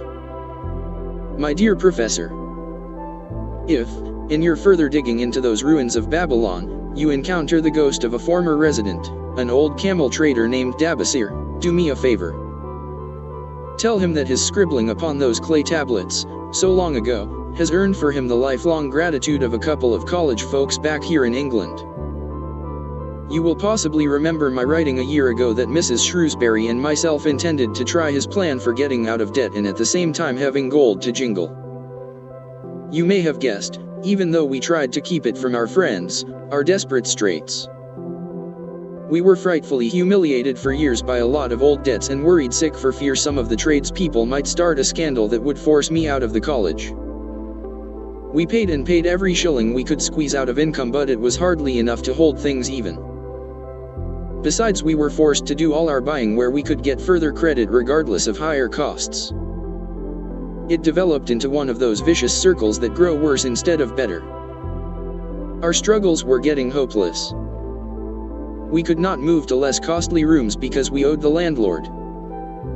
There did not appear to be anything we could do to improve our situation. Then, here comes your acquaintance, the old camel trader from Babylon, with a plan to do just what we wished to accomplish. He jolly well stirred us up to follow his system. We made a list of all our debts, and I took it around and showed it to everyone we owed. I explained how it was simply impossible for me to ever pay them the way things were going along. They could readily see this themselves from the figures. Then I explained that the only way I saw to pay in full was to set aside 20% of my income each month to be divided pro rata, which would pay them in full in a little over 2 years. That, in the meantime, we would go on a cash basis and give them the further benefit of our cash purchases. They were really quite decent. Our greengrocer, a wise old chap, put it in a way that helped to bring around the rest. If you pay for all you buy and then pay some in what you owe, that is better than you have done, for ya ain't paid down the account none in 3 years. Finally I secured all their names to an agreement binding them not to molest us as long as the 20% of income was paid regularly. Then we began scheming on how to live upon 70%. We were determined to keep that extra 10% to jingle. The thought of silver and possibly gold was most alluring. It was like having an adventure to make the change. We enjoyed figuring this way and that, to live comfortably upon that remaining 70%. We started with rent and managed to secure a fair reduction. Next we put our favorite brands of tea and such under suspicion and were agreeably surprised how often we could purchase superior qualities at less cost. It is too long a story for a letter, but anyhow it did not prove difficult. We managed and right cheerfully at that. What a relief it proved to have our affairs in such a shape we were no longer persecuted by past due accounts. 116 The richest man in Babylon. I must not neglect, however, to tell you about that extra 10% we were supposed to jingle. Well, we did jingle it for some time. Now don't laugh too soon. You see, that is the sporty part. It is the real fun, to start accumulating money that you do not want to spend. There is more pleasure in running up such a surplus than there could be in spending it.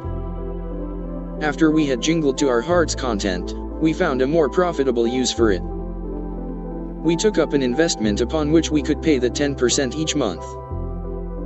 This is proving to be the most satisfying part of our regeneration. It is the first thing we pay out of my check.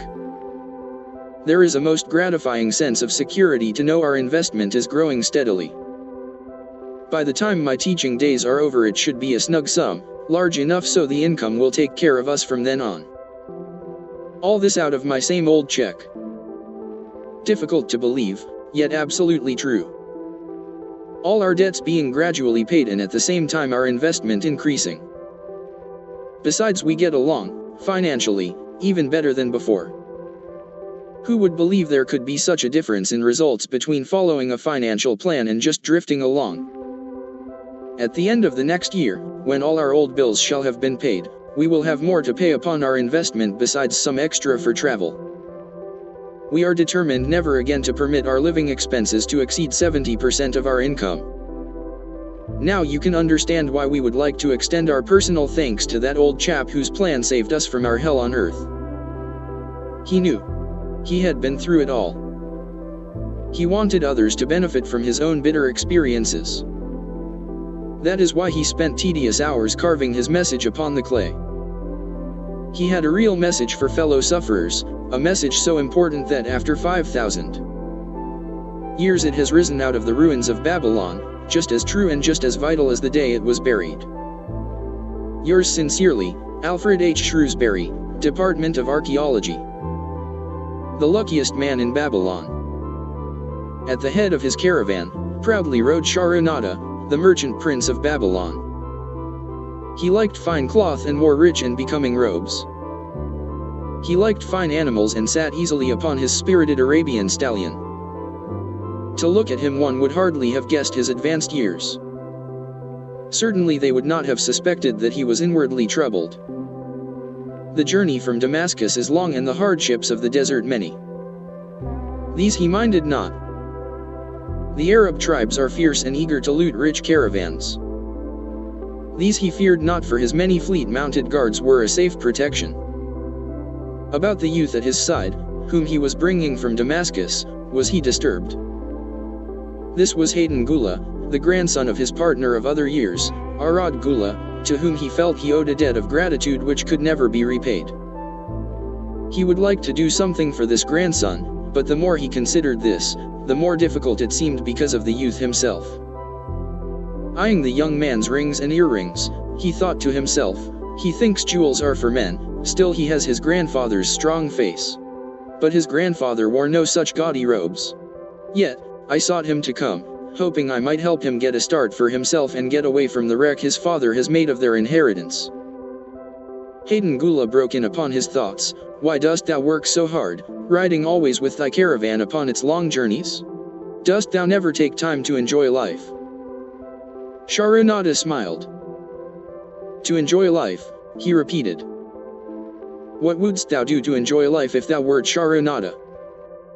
If I had wealth equal to thine, I would live like a prince. Never across the hot desert would I ride. I would spend the shekels as fast as they came to my purse. I would wear the richest of robes and the rarest of jewels. That would be a life to my liking, a life worth living. Both men laughed. Thy grandfather wore no jewels, Sharonada spoke before he thought, then continued jokingly, wouldst thou leave no time for work? Work was made for slaves, Hayden Gula responded. Sharonada bit his lip but made no reply, riding in silence until the trail led them to the slope.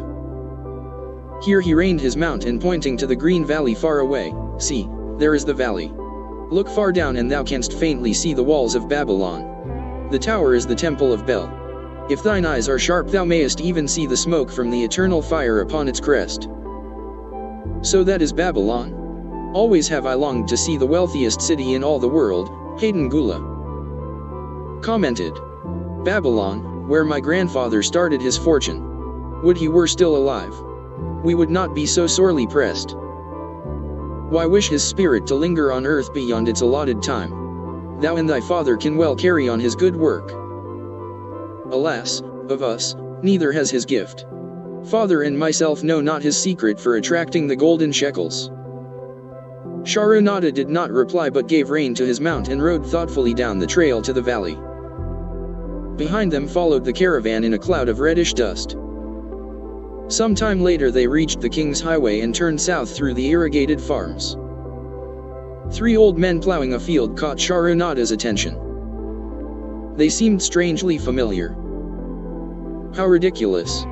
One does not pass a field after 40 years and find the same men plowing there. Yet, something within him said they were the same. One, with an uncertain grip, held the plow. The others laboriously plodded beside the oxen, ineffectually beating them with their barrel staves to keep them pulling. 40 years ago he had envied these men. How gladly he would have exchanged places. But what a difference now. With pride he looked back at his trailing caravan, well-chosen camels, and donkeys, loaded high with valuable goods from Damascus. All this was but one of his possessions. He pointed to the plowers, saying, still plowing the same field where they were 40 years ago. They look it, but why thinkest thou they are the same? I saw them there, Sharonada replied. Recollections were racing rapidly through his mind. Why could he not bury the past and live in the present? Then he saw, as in a picture, the smiling face of Arad Gula. The barrier between himself and the cynical youth beside him dissolved. But how could he help such a superior youth with his spendthrift ideas and bejeweled hands? Work he could offer in plenty to willing workers, but not for men who considered themselves too good for work. Yet he owed it to Arad Gula to do something, not a half-hearted attempt. He and Arad Gula had never done things that way. They were not that sort of men. A plan came almost in a flash. There were objections. He must consider his own family and his own standing. It would be cruel, it would hurt. Being a man of quick decisions, he waived objections and decided to act. Wouldst thou be interested in hearing how thy worthy grandfather and myself joined in the partnership which proved so profitable? He questioned. Why not just tell me how thou madest the golden shekels? That is all I need to know, the young man parried. Sharonada ignored the reply and continued, we start with those men plowing. I was no older than thou. As the column of men in which I marched approached, good old Megiddo, the farmer, scoffed at the slipshod way in which they plowed. Megiddo was chained next to me. Look at the lazy fellows, he protested, the plow holder makes no effort to plow deep, nor do the beaters keep the oxen in the furrow. How can they expect to raise a good crop with poor plowing? Didst thou say Megiddo was chained to thee? Hayden Gula asked in surprise. Yes, with bronze collars about our necks and a length of heavy chain between us. Next to him was Zabadot, the sheep thief. I had known him in Haroun. At the end was a man we called Pirate because he told us not his name. We judged him as a sailor as he had entwined serpents tattooed upon his chest in sailor fashion. The column was made up thus so the men could walk in force. Thou wert chained as a slave? Hayden Gula asked incredulously. Did not thy grandfather tell thee I was once a slave? He often spoke of thee but never hinted of this. He was a man thou couldst trust with innermost secrets. Thou, too, are a man I may trust, am I not right? Sharonada looked him squarely in the eye. Thou mayest rely upon my silence, but I am amazed. Tell me, how didst thou come to be a slave? Sharonada shrugged his shoulders. Any man may find himself a slave. It was a gaming house and barley beer that brought me disaster. I was the victim of my brother's indiscretions. In a brawl he killed his friend. I was bonded to the widow by my father, desperate to keep my brother from being prosecuted under the law. When my father could not raise the silver to free me, she in anger sold me to the slave dealer. What a shame and injustice! Hayden Gula protested. But tell me, how didst thou regain freedom? We shall come to that, but not yet. Let us continue my tale. As we passed, the plowers jeered at us. One did doff his ragged hat and bow low, calling out, "Welcome to Babylon, guests of the king. He waits for thee on the city walls where the banquet is spread, mud bricks, and onion soup." With that they laughed uproariously. Pirate flew into a rage and cursed them roundly. What do those men mean by the king awaiting us on the walls? I asked him. To the city walls ye march to carry bricks until the back breaks. Maybe they beat thee to death before it breaks. They won't beat me. I'll kill them. Then Megiddo spoke up. It doesn't make sense to me to talk of masters beating willing, hard-working slaves to death. Masters like good slaves and treat them well. Who wants to work hard? Commented Zabadua. Those plowers are wise fellows. They're not breaking their backs. Just letting on as if they be. Thou can't get ahead by shirking, Megiddo protested. If thou plow a hectare, that's a good day's work and any master knows it. But when thou plow only a half, that's shirking. I don't shirk. I like to work and I like to do good work, for work is the best friend I've ever known. It has brought me all the good things I've had, my farm and cows and crops, everything. Yeah, and where be these things, now, scoffed Zabadua. Figure it pays better to be smart and get by without working. You watch Zabadua, if we're sold to the walls, he'll be carrying the water bag or some easy job when thou, who like to work, will be breaking thy back carrying bricks. He laughed his silly laugh. Terror gripped me that night. I could not sleep. I crowded close to the guard rope, and when the others slept, I attracted the attention of Godiso, who was doing the first guard watch. He was one of those brigand Arabs, the sort of rogue who, if he robbed thee of thy purse, would think he must also cut thy throat. Tell me, Godiso, I whispered, when we get to Babylon will we be sold to the walls? Why want to know? He questioned cautiously. Canst thou not understand? I pleaded. I am young. I want to live.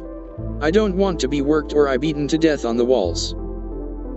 Is there any chance for me to get a good master? He whispered back, I tell something. Thou good fellow, give Godiso no trouble. Most times we go first to slave market. Listen now. When buyers come, tell em you good worker, like to work hard for good master. Make em want to buy. You not make em buy, next day you carry brick. Mighty hard work. After he walked away, I lay in the warm sand, looking up at the stars and thinking about work. What Megiddo had said about it being his best friend made me wonder if it would be my best friend. Certainly it would be if it helped me out of this. When Megiddo awoke, I whispered my good news to him. It was our one ray of hope as we marched toward Babylon. Late in the afternoon we approached the walls and could see the lines of men, like black ants, climbing up and down the steep diagonal paths. As we drew closer, we were amazed at the thousands of men working. Some were digging in the moat, others mixed the dirt into mud bricks. The greatest number were carrying the bricks in large baskets up those steep trails to the masons. Asterisk. Overseers cursed the laggards' arid cracked bowl. Asterisk. The famous works of ancient Babylon, its walls, temples, hanging gardens, and great canals, were built by slave labor, mainly prisoners of war, which explains the inhuman treatment they received.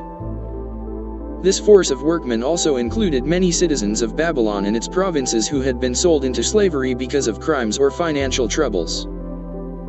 It was a common custom for men to put themselves, their wives or their children up as a bond to guarantee payment of loans, legal judgments, or other obligations. In case of default, those so bonded were sold into slavery. Lock whips over the backs of those who failed to keep in line. Poor, worn-out fellows were seen to stagger and fall beneath their heavy baskets, unable to rise again.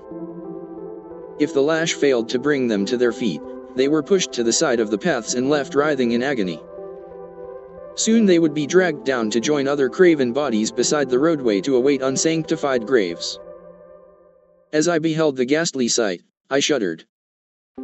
So this was what awaited my father's son if he failed at the slave market. Godiso had been right. We were taken through the gates of the city to the slave prison and next morning marched to the pens in the market.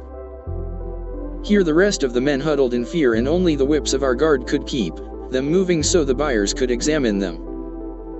Megiddo and myself eagerly talked to every man who permitted us to address him. The slave dealer brought soldiers from the king's guard who shackled pirate and brutally beat him when he protested. As they led him away, I felt sorry for him. Megiddo felt that we would soon part when no buyers were near. He talked to me earnestly to impress upon me how valuable work would be to me in the future. Some men hate it. They make it their enemy. Better to treat it like a friend, make thyself like it. Don't mind because it is hard. If thou thinkest about what a good house thou build, then who cares if the beams are heavy and it is far from the well to carry the water for the plaster? Promise me, boy, if thou get a master, work for him as hard as thou canst. If he does not appreciate all thou do, never mind. Remember, work, well done, does good to the man who does it. It makes him a better man. He stopped as a burly farmer came to the enclosure and looked at us critically. Megiddo asked about his farm and crops, soon convincing him that he would be a valuable man. After violent bargaining with the slave dealer, the farmer drew a fat purse from beneath his robe, and soon Megiddo had followed his new master out of sight. A few other men were sold during the morning. At noon Godiso confided to me that the dealer was disgusted and would not stay over another night but would take all who remained at sundown to the king's buyer. I was becoming desperate when a fat, good-natured man walked up to the wall and inquired if there was a baker among us. I approached him saying, "Why should a good baker like thyself seek another baker of inferior ways? Would it not be easier to teach a willing man like myself thy skilled ways? Look at me, I am young, strong, and like to work. Give me a chance and I will do my best to earn gold and silver for thy purse." He was impressed by my willingness and began bargaining with the dealer who had never noticed me since he had bought me but now waxed eloquent on my abilities, good health, and good disposition. I felt like a fat ox being sold to a butcher. At last, much to my joy, the deal was closed. I followed my new master away, thinking I was the luckiest man in Babylon. My new home was much to my liking. Nananaid, my master, taught me how to grind the barley in the stone bowl that stood in the courtyard, how to build the fire in the oven and then how to grind very fine the sesame flour for the honey cakes. I had a couch in the shed where his grain was stored. The old slave housekeeper, Svisti, fed me well and was pleased at the way I helped her with the heavy tasks. Here was the chance I had longed for to make myself valuable to my master and, I hoped, to find a way to earn my freedom. I asked Nananaid to show me how to knead the bread and to bake. This he did, much pleased at my willingness. Later, when I could do this well, I asked him to show me how to make the honey cakes, and soon I was doing all the baking. My master was glad to be idle, but Svisti shook her head in disapproval. "No work to do is bad for any man," she declared. I felt it was time for me to think of a way by which I might start to earn coins to buy my freedom. As the baking was finished at noon, I thought Nanaid would approve if I found profitable employment for the afternoons and might share my earnings with me. Then the thought came to me, why not bake more of the honey cakes and peddle them to hungry men upon the streets of the city? I presented my plan to Nanaid this way: if I can use my afternoons after the baking is finished to earn for thee coins, would it be only fair for thee to share my earnings with me, that I might have money of my own to spend for those things which every man desires and needs? Fair enough, he admitted. When I told him of my plan to peddle our honey cakes, he was well pleased. Here is what we will do, he suggested. Thou sellest them at 2 for a penny, then half of the pennies will be mine to pay for the flour and the honey and the wood to bake them. Of the rest, I shall take half and thou shalt keep half.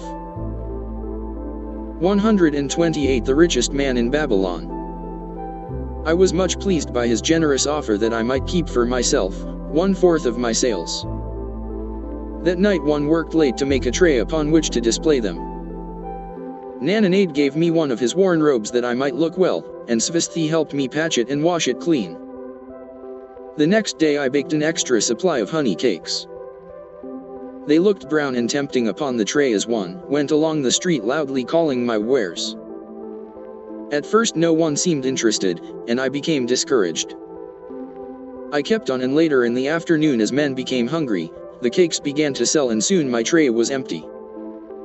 Nanaid was well pleased with my success and gladly paid me my share. I was delighted to own pennies. Megiddo had been right when he said a master appreciated good work from his slaves. That night I was so excited over my success I could hardly sleep and tried to figure how much I could earn in a year and how many years would be required to buy my freedom. As I went forth with my tray of cakes every day, I soon found regular customers. One of these was none other than thy grandfather, Arad Gula. He was a rug merchant and sold to the housewives, going from one end of the city to the other, accompanied by a donkey loaded high with rugs and a black slave to tend it. He would buy 2 cakes for himself and 2 for his slave, always tarrying to talk with me while they ate them. Thy grandfather said something to me one day that I shall always remember. I like thy cakes, boy, but better still I like the fine enterprise with which thou offerest them. Such spirit can carry thee far on the road to success. But how canst thou understand, Hayden Gula, what such words of encouragement could mean to a slave boy, lonesome in a great city, struggling with all he had in him to find a way out of his humiliation? As the months went by I continued to add pennies to my purse. It began to have a comforting weight upon my belt. Work was proving to be my best friend, just as Megiddo had said. I was happy, but Svesthi was worried. Thy master, I fear to have him spend so much time at the gaming houses / she protested. I was overjoyed one day to meet my friend Megiddo upon the street. He was leading 3 donkeys loaded with vegetables to the market. I am doing mighty well, he said. My master does appreciate my good work, for now I am a foreman. See, he does trust the marketing to me, and also he is sending for my family. Work is helping me to recover from my great trouble. Someday it will help me to buy my freedom and once more own a farm of my own. Time went on and Nanaid became more and more anxious for me to return from selling. He would be waiting when I returned and would eagerly count and divide our money. He would also urge me to seek further markets and increase my sales. Often I went outside the city gates to solicit the overseers of the slaves building the walls. I hated to return to the disagreeable sites, but found the overseers liberal buyers. One day I was surprised to see Zabada waiting in line to fill his basket with bricks. He was gaunt and bent, and his back was covered with welts and sores from the whips of the overseers. I was sorry for him and handed him a cake which he crushed into his mouth like a hungry animal.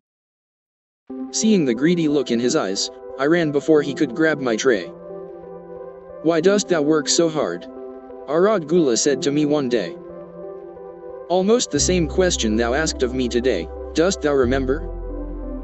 I told him what Megiddo had said about work and how it was proving to be my best friend. I showed him with pride my wallet of pennies and explained how I was saving them to buy my freedom. When thou art free, what wilt thou do? He inquired. Then, I answered, I intend to become a merchant. At that, he confided in me something I had never suspected. Thou knowest not that I, also, am a slave. I am in partnership with my master. Stop, demanded Hayden Gula. I will not listen to lies defaming my grandfather. He was no slave. His eyes blazed in anger. Shahrunadar remained calm. I honor him for rising above his misfortune and becoming a leading citizen of Damascus. Art thou, his grandson, cast of the same mold? Art thou man enough to face true facts, or dost thou prefer to live under false illusions? Hayden Gula straightened in his saddle. In a voice suppressed with deep emotion he replied, my grandfather was beloved by all. Countless were his good deeds. When the famine came, did not his gold buy grain in Egypt, and did not his caravan bring it to Damascus and distribute it to the people so none would starve? Now thou sayest he was but a despised slave in Babylon. Had he remained a slave in Babylon, then he might well have been despised, but when, through his own efforts, he became a great man in Damascus, the gods indeed condoned his misfortunes and honored him with their respect, Shahrunadar replied. After telling me that he was a slave, Shahrunadar continued, he explained how anxious he had been to earn his freedom. Now that he had enough money to buy this, he was much disturbed as to what he should do. He was no longer making good sales and feared to leave the support of his master. I protested his indecision. Cling no longer to thy master. Get once again the feeling of being a free man. Act like a free man and succeed like one. Decide what thou desirest to accomplish, and then work will aid thee to achieve it. He went on his way saying he was glad I had shamed him for his cowardice. Asterisk. One day I went outside the gates again, and was surprised to find a great crowd gathering there. When I asked a man for an explanation, he replied, hast thou not heard? An escaped slave who murdered one of the king's guards has been brought to justice and will this day be flogged to death for his crime. Even the king himself is to be here. So dense was the crowd about the flogging post, I feared to go near lest my tray of honey cakes be upset. Therefore, I climbed up the unfinished wall to see over the heads of the people. I was fortunate in having a view of Nebuchadnezzar himself as he rode by in his golden chariot. Never had I beheld such grandeur, such robes and hangings of gold cloth and velvet. I could not see the flogging, though I could hear the shrieks of the poor slave. I wondered how one so noble as our handsome king could endure to see. Asterisk. Slave customs in ancient Babylon, though they may seem inconsistent to us, were strictly regulated by law. For example, a slave could own property of any kind, even other slaves upon which his master had no claim. Slaves intermarried freely with non-slaves. Children of free mothers were free. Most of the city merchants were slaves.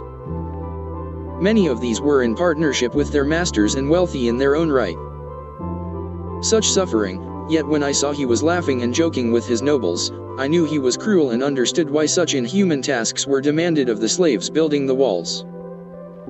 After the slave was dead, his body was hung upon a pole by a rope attached to his legs so all might see. As the crowd began to thin, I went close. On the hairy chest, I saw tattooed 2 entwined serpents. It was Pirate. Hi. Next time I met Arad Gula, he was a changed man. Full of enthusiasm he greeted me.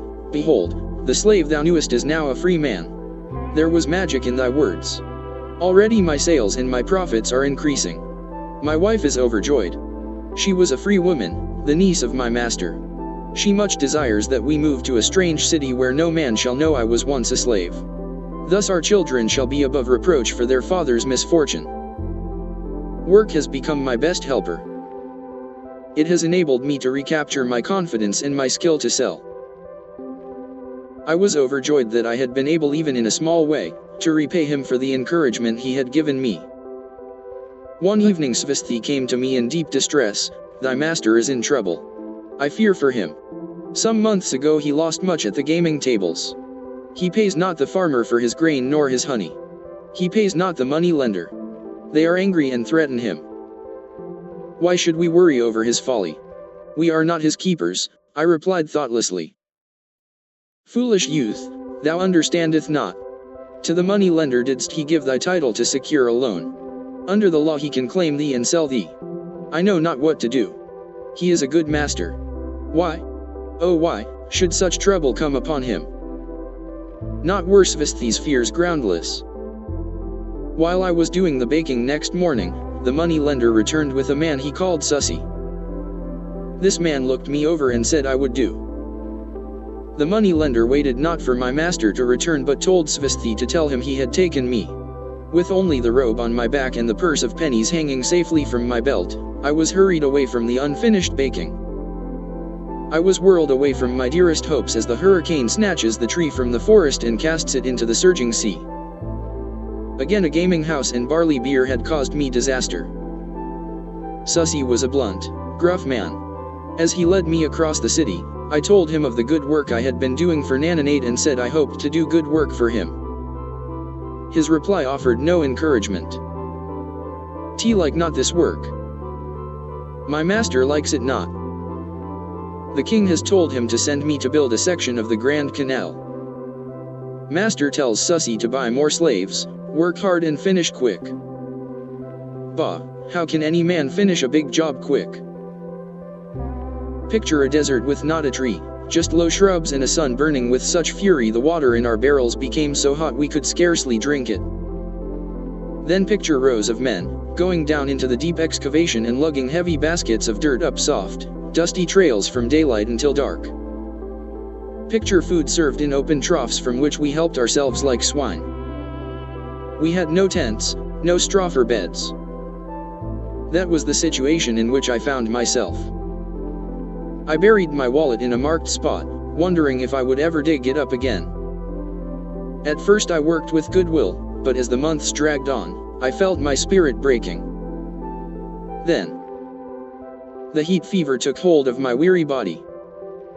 I lost my appetite and could scarcely eat the mutton and vegetables. At night I would toss in unhappy wakefulness. In my misery, I wondered if Zabadu had not the best plan, to shirk and keep his back from being broken in work. Then I recalled my last sight of him and knew his plan was not good. I thought of Pirate with his bitterness and wondered if it might be just as well to fight and kill. The memory of his bleeding body reminded me that his plan was also useless. Then I remembered my last sight of Megiddo. His hands were deeply calloused from hard work but his heart was light and there was happiness on his face. His was the best plan. Yet I was just as willing to work as Megiddo. He could not have worked harder than I. Why did not my work bring me happiness and success? Was it work that brought Megiddo happiness, or was happiness and success merely in the laps of the gods? Was I to work the rest of my life without gaining my desires, without happiness and success? All of these questions were jumbled in my mind and I had not an answer. Indeed, I was sorely confused. Several days later, when it seemed that I was at the end of my endurance and my questions still unanswered, Sussy sent for me. A messenger had come from my master to take me back to Babylon. I dug up my precious wallet, wrapped myself in the tattered remnants of my robe and was on my way. As we rode, the same thoughts of a hurricane whirling me hither and thither kept racing through my feverish brain. I seemed to be living the weird words of a chant from my native town of Haroun. Besetting a man like a whirlwind, driving him like a storm, whose course no one can follow, whose destiny no one can foretell. Was I destined to be ever thus punished for I knew not what? What new miseries and disappointments awaited me? When we rode to the courtyard of my master's house, imagine my surprise when I saw Arad Gula awaiting me. He helped me down and hugged me like a long-lost brother. As we went our way I would have followed him as a slave should follow his master. But he would not permit me.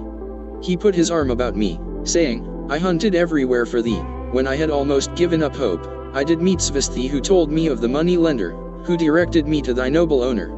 A hard bargain he did drive and made me pay an outrageous price, but thou art worth it. Thy philosophy and thy enterprise have been my inspiration to this new success." Megiddo's philosophy, not mine / I interrupted. Megiddo's and thine. Thanks to thee both, we are going to Damascus and I need thee for my partner. See, he exclaimed, in one moment thou wilt be a free man. So saying he drew from beneath his robe the clay tablet carrying my title. This he raised above his head and hurled it to break in 100 pieces upon the cobblestones. With glee he stamped upon the fragments until they were but dust. Tears of gratitude filled my eyes. One knew I was the luckiest man in Babylon. Work, thou see, by this, in the time of my greatest distress, didst prove to be my best friend. My willingness to work enabled me to escape from being sold to join the slave gangs upon the walls. It also so impressed thy grandfather, he selected me for his partner. Then Hayden Gula questioned, was work my grandfather's secret key to the golden shekels? It was the only key he had when I first knew him, Sharonada replied. Thy grandfather enjoyed working. The gods appreciated his efforts and rewarded him liberally. I begin to see, Hayden Gula was speaking thoughtfully. Work attracted his many friends who admired his industry and the success it brought. Work brought him the honors he enjoyed so much in Damascus. Work brought him all those things I have approved. And I thought work was fit only for slaves. Life is rich with many pleasures for men to enjoy, Sharonada commented. Each has its place. I am glad that work is not reserved for slaves. Were that the case, I would be deprived of my greatest pleasure. Many things do I enjoy, but nothing takes the place of work. Sharonada and Hayden Gula rode in the shadows of the towering walls up to the massive, bronze gates of Babylon. At their approach, the gate guards jumped to attention and respectfully saluted an honored citizen. With Riyadh held high, Sharonada led the long caravan through the gates and up the streets of the city. I have always hoped to be a man like my grandfather, Hayden Gula confided to him. Never before did I realize just what kind of man he was. This thou hast shown me. Now that I understand, I do admire him all the more and feel more determined to be like him. I fear I can never repay thee for giving me the true key to his success. From this day forth, I shall use his key. I shall start humbly as he started, which befits my true station far better than jewels and fine robes. So saying, Hayden Gula pulled the jeweled baubles from his ears and the rings from his fingers. Then reining his horse, he dropped back and rode with deep respect behind the leader of the caravan. An historical sketch of Babylon. In the pages of history there lives no city more glamorous than Babylon. Its very name conjures visions of wealth and splendor. Its treasures of gold and jewels were fabulous. One naturally pictures such a wealthy city as located in a suitable setting of tropical luxury, surrounded by rich natural resources of forests and mines. Such was not the case. It was located beside the Euphrates River, in a flat, arid valley. It had no forests, no mines, not even stone for building. It was not even located upon a natural trade route. The rainfall was insufficient to raise crops. Babylon is an outstanding example of man's ability to achieve great objectives, using whatever means are at his disposal. All of the resources supporting this large city were man-developed. All of its riches were man-made. Babylon possessed just two natural resources: a fertile soil and water in the river. With one of the greatest engineering accomplishments of this or any other day, Babylonian engineers diverted the waters from the river by means of dams and immense irrigation canals. Far out across that arid valley went these canals to pour the life-giving waters over the fertile soil. This ranks among the first engineering feats known to history. Such abundant crops as were the reward of this irrigation system the world had never seen before. Fortunately, during its long existence, Babylon was ruled by successive lines of kings to whom conquest and plunder were but incidental. While it engaged in many wars, most of these were local or defensive against ambitious conquerors from other countries who coveted the fabulous treasures of Babylon. The outstanding rulers of Babylon live in history because of their wisdom, enterprise, and justice. Babylon produced no strutting monarchs who sought to conquer the known world that all nations might pay homage to their egotism. As a city, Babylon exists no more. When those energizing human forces that built and maintained the city for thousands of years were withdrawn, it soon became a deserted ruin. The site of the city is in Asia, about 600 miles east of the Suez Canal, just north of the Persian Gulf. The latitude is about 30 degrees above the equator, practically the same as that of Yuma, Arizona. It possessed a climate similar to that of this American city, hot and dry. Today, this valley of the Euphrates, once a populous irrigated farming district, is again a windswept arid waste. Scant grass and desert shrubs strive for existence against the wind-blown sands. Gone are the fertile fields, the mammoth cities, and the long caravans of rich merchandise. Nomadic bands of Arabs, securing a scant living by tending small herds, are the only inhabitants. Such it has been since about the beginning of the Christian era. 140 The richest man in Babylon. Dotting this valley are earthen hills. For centuries, they were considered by travelers to be nothing else. The attention of archaeologists were finally attracted to them because of broken pieces of pottery and brick washed down by the occasional rainstorms. Expeditions, financed by European and American museums, were sent here to excavate and see what could be found. Picks and shovels soon proved these hills to be ancient cities. City graves, they might well be called. Babylon was one of these. Over it for something like 20 centuries, the winds had scattered the desert dust. Built originally of brick, all exposed walls had disintegrated and gone back to earth once more. Such is Babylon, the wealthy city, today. A heap of dirt, so long abandoned that no living person even knew its name until it was discovered by carefully removing the refuse of centuries from the streets and the fallen wreckage of its noble temples and palaces. Many scientists consider the civilization of Babylon and other cities in this valley to be the oldest of which there is a definite record. Positive dates have been proved reaching back 8,000 years.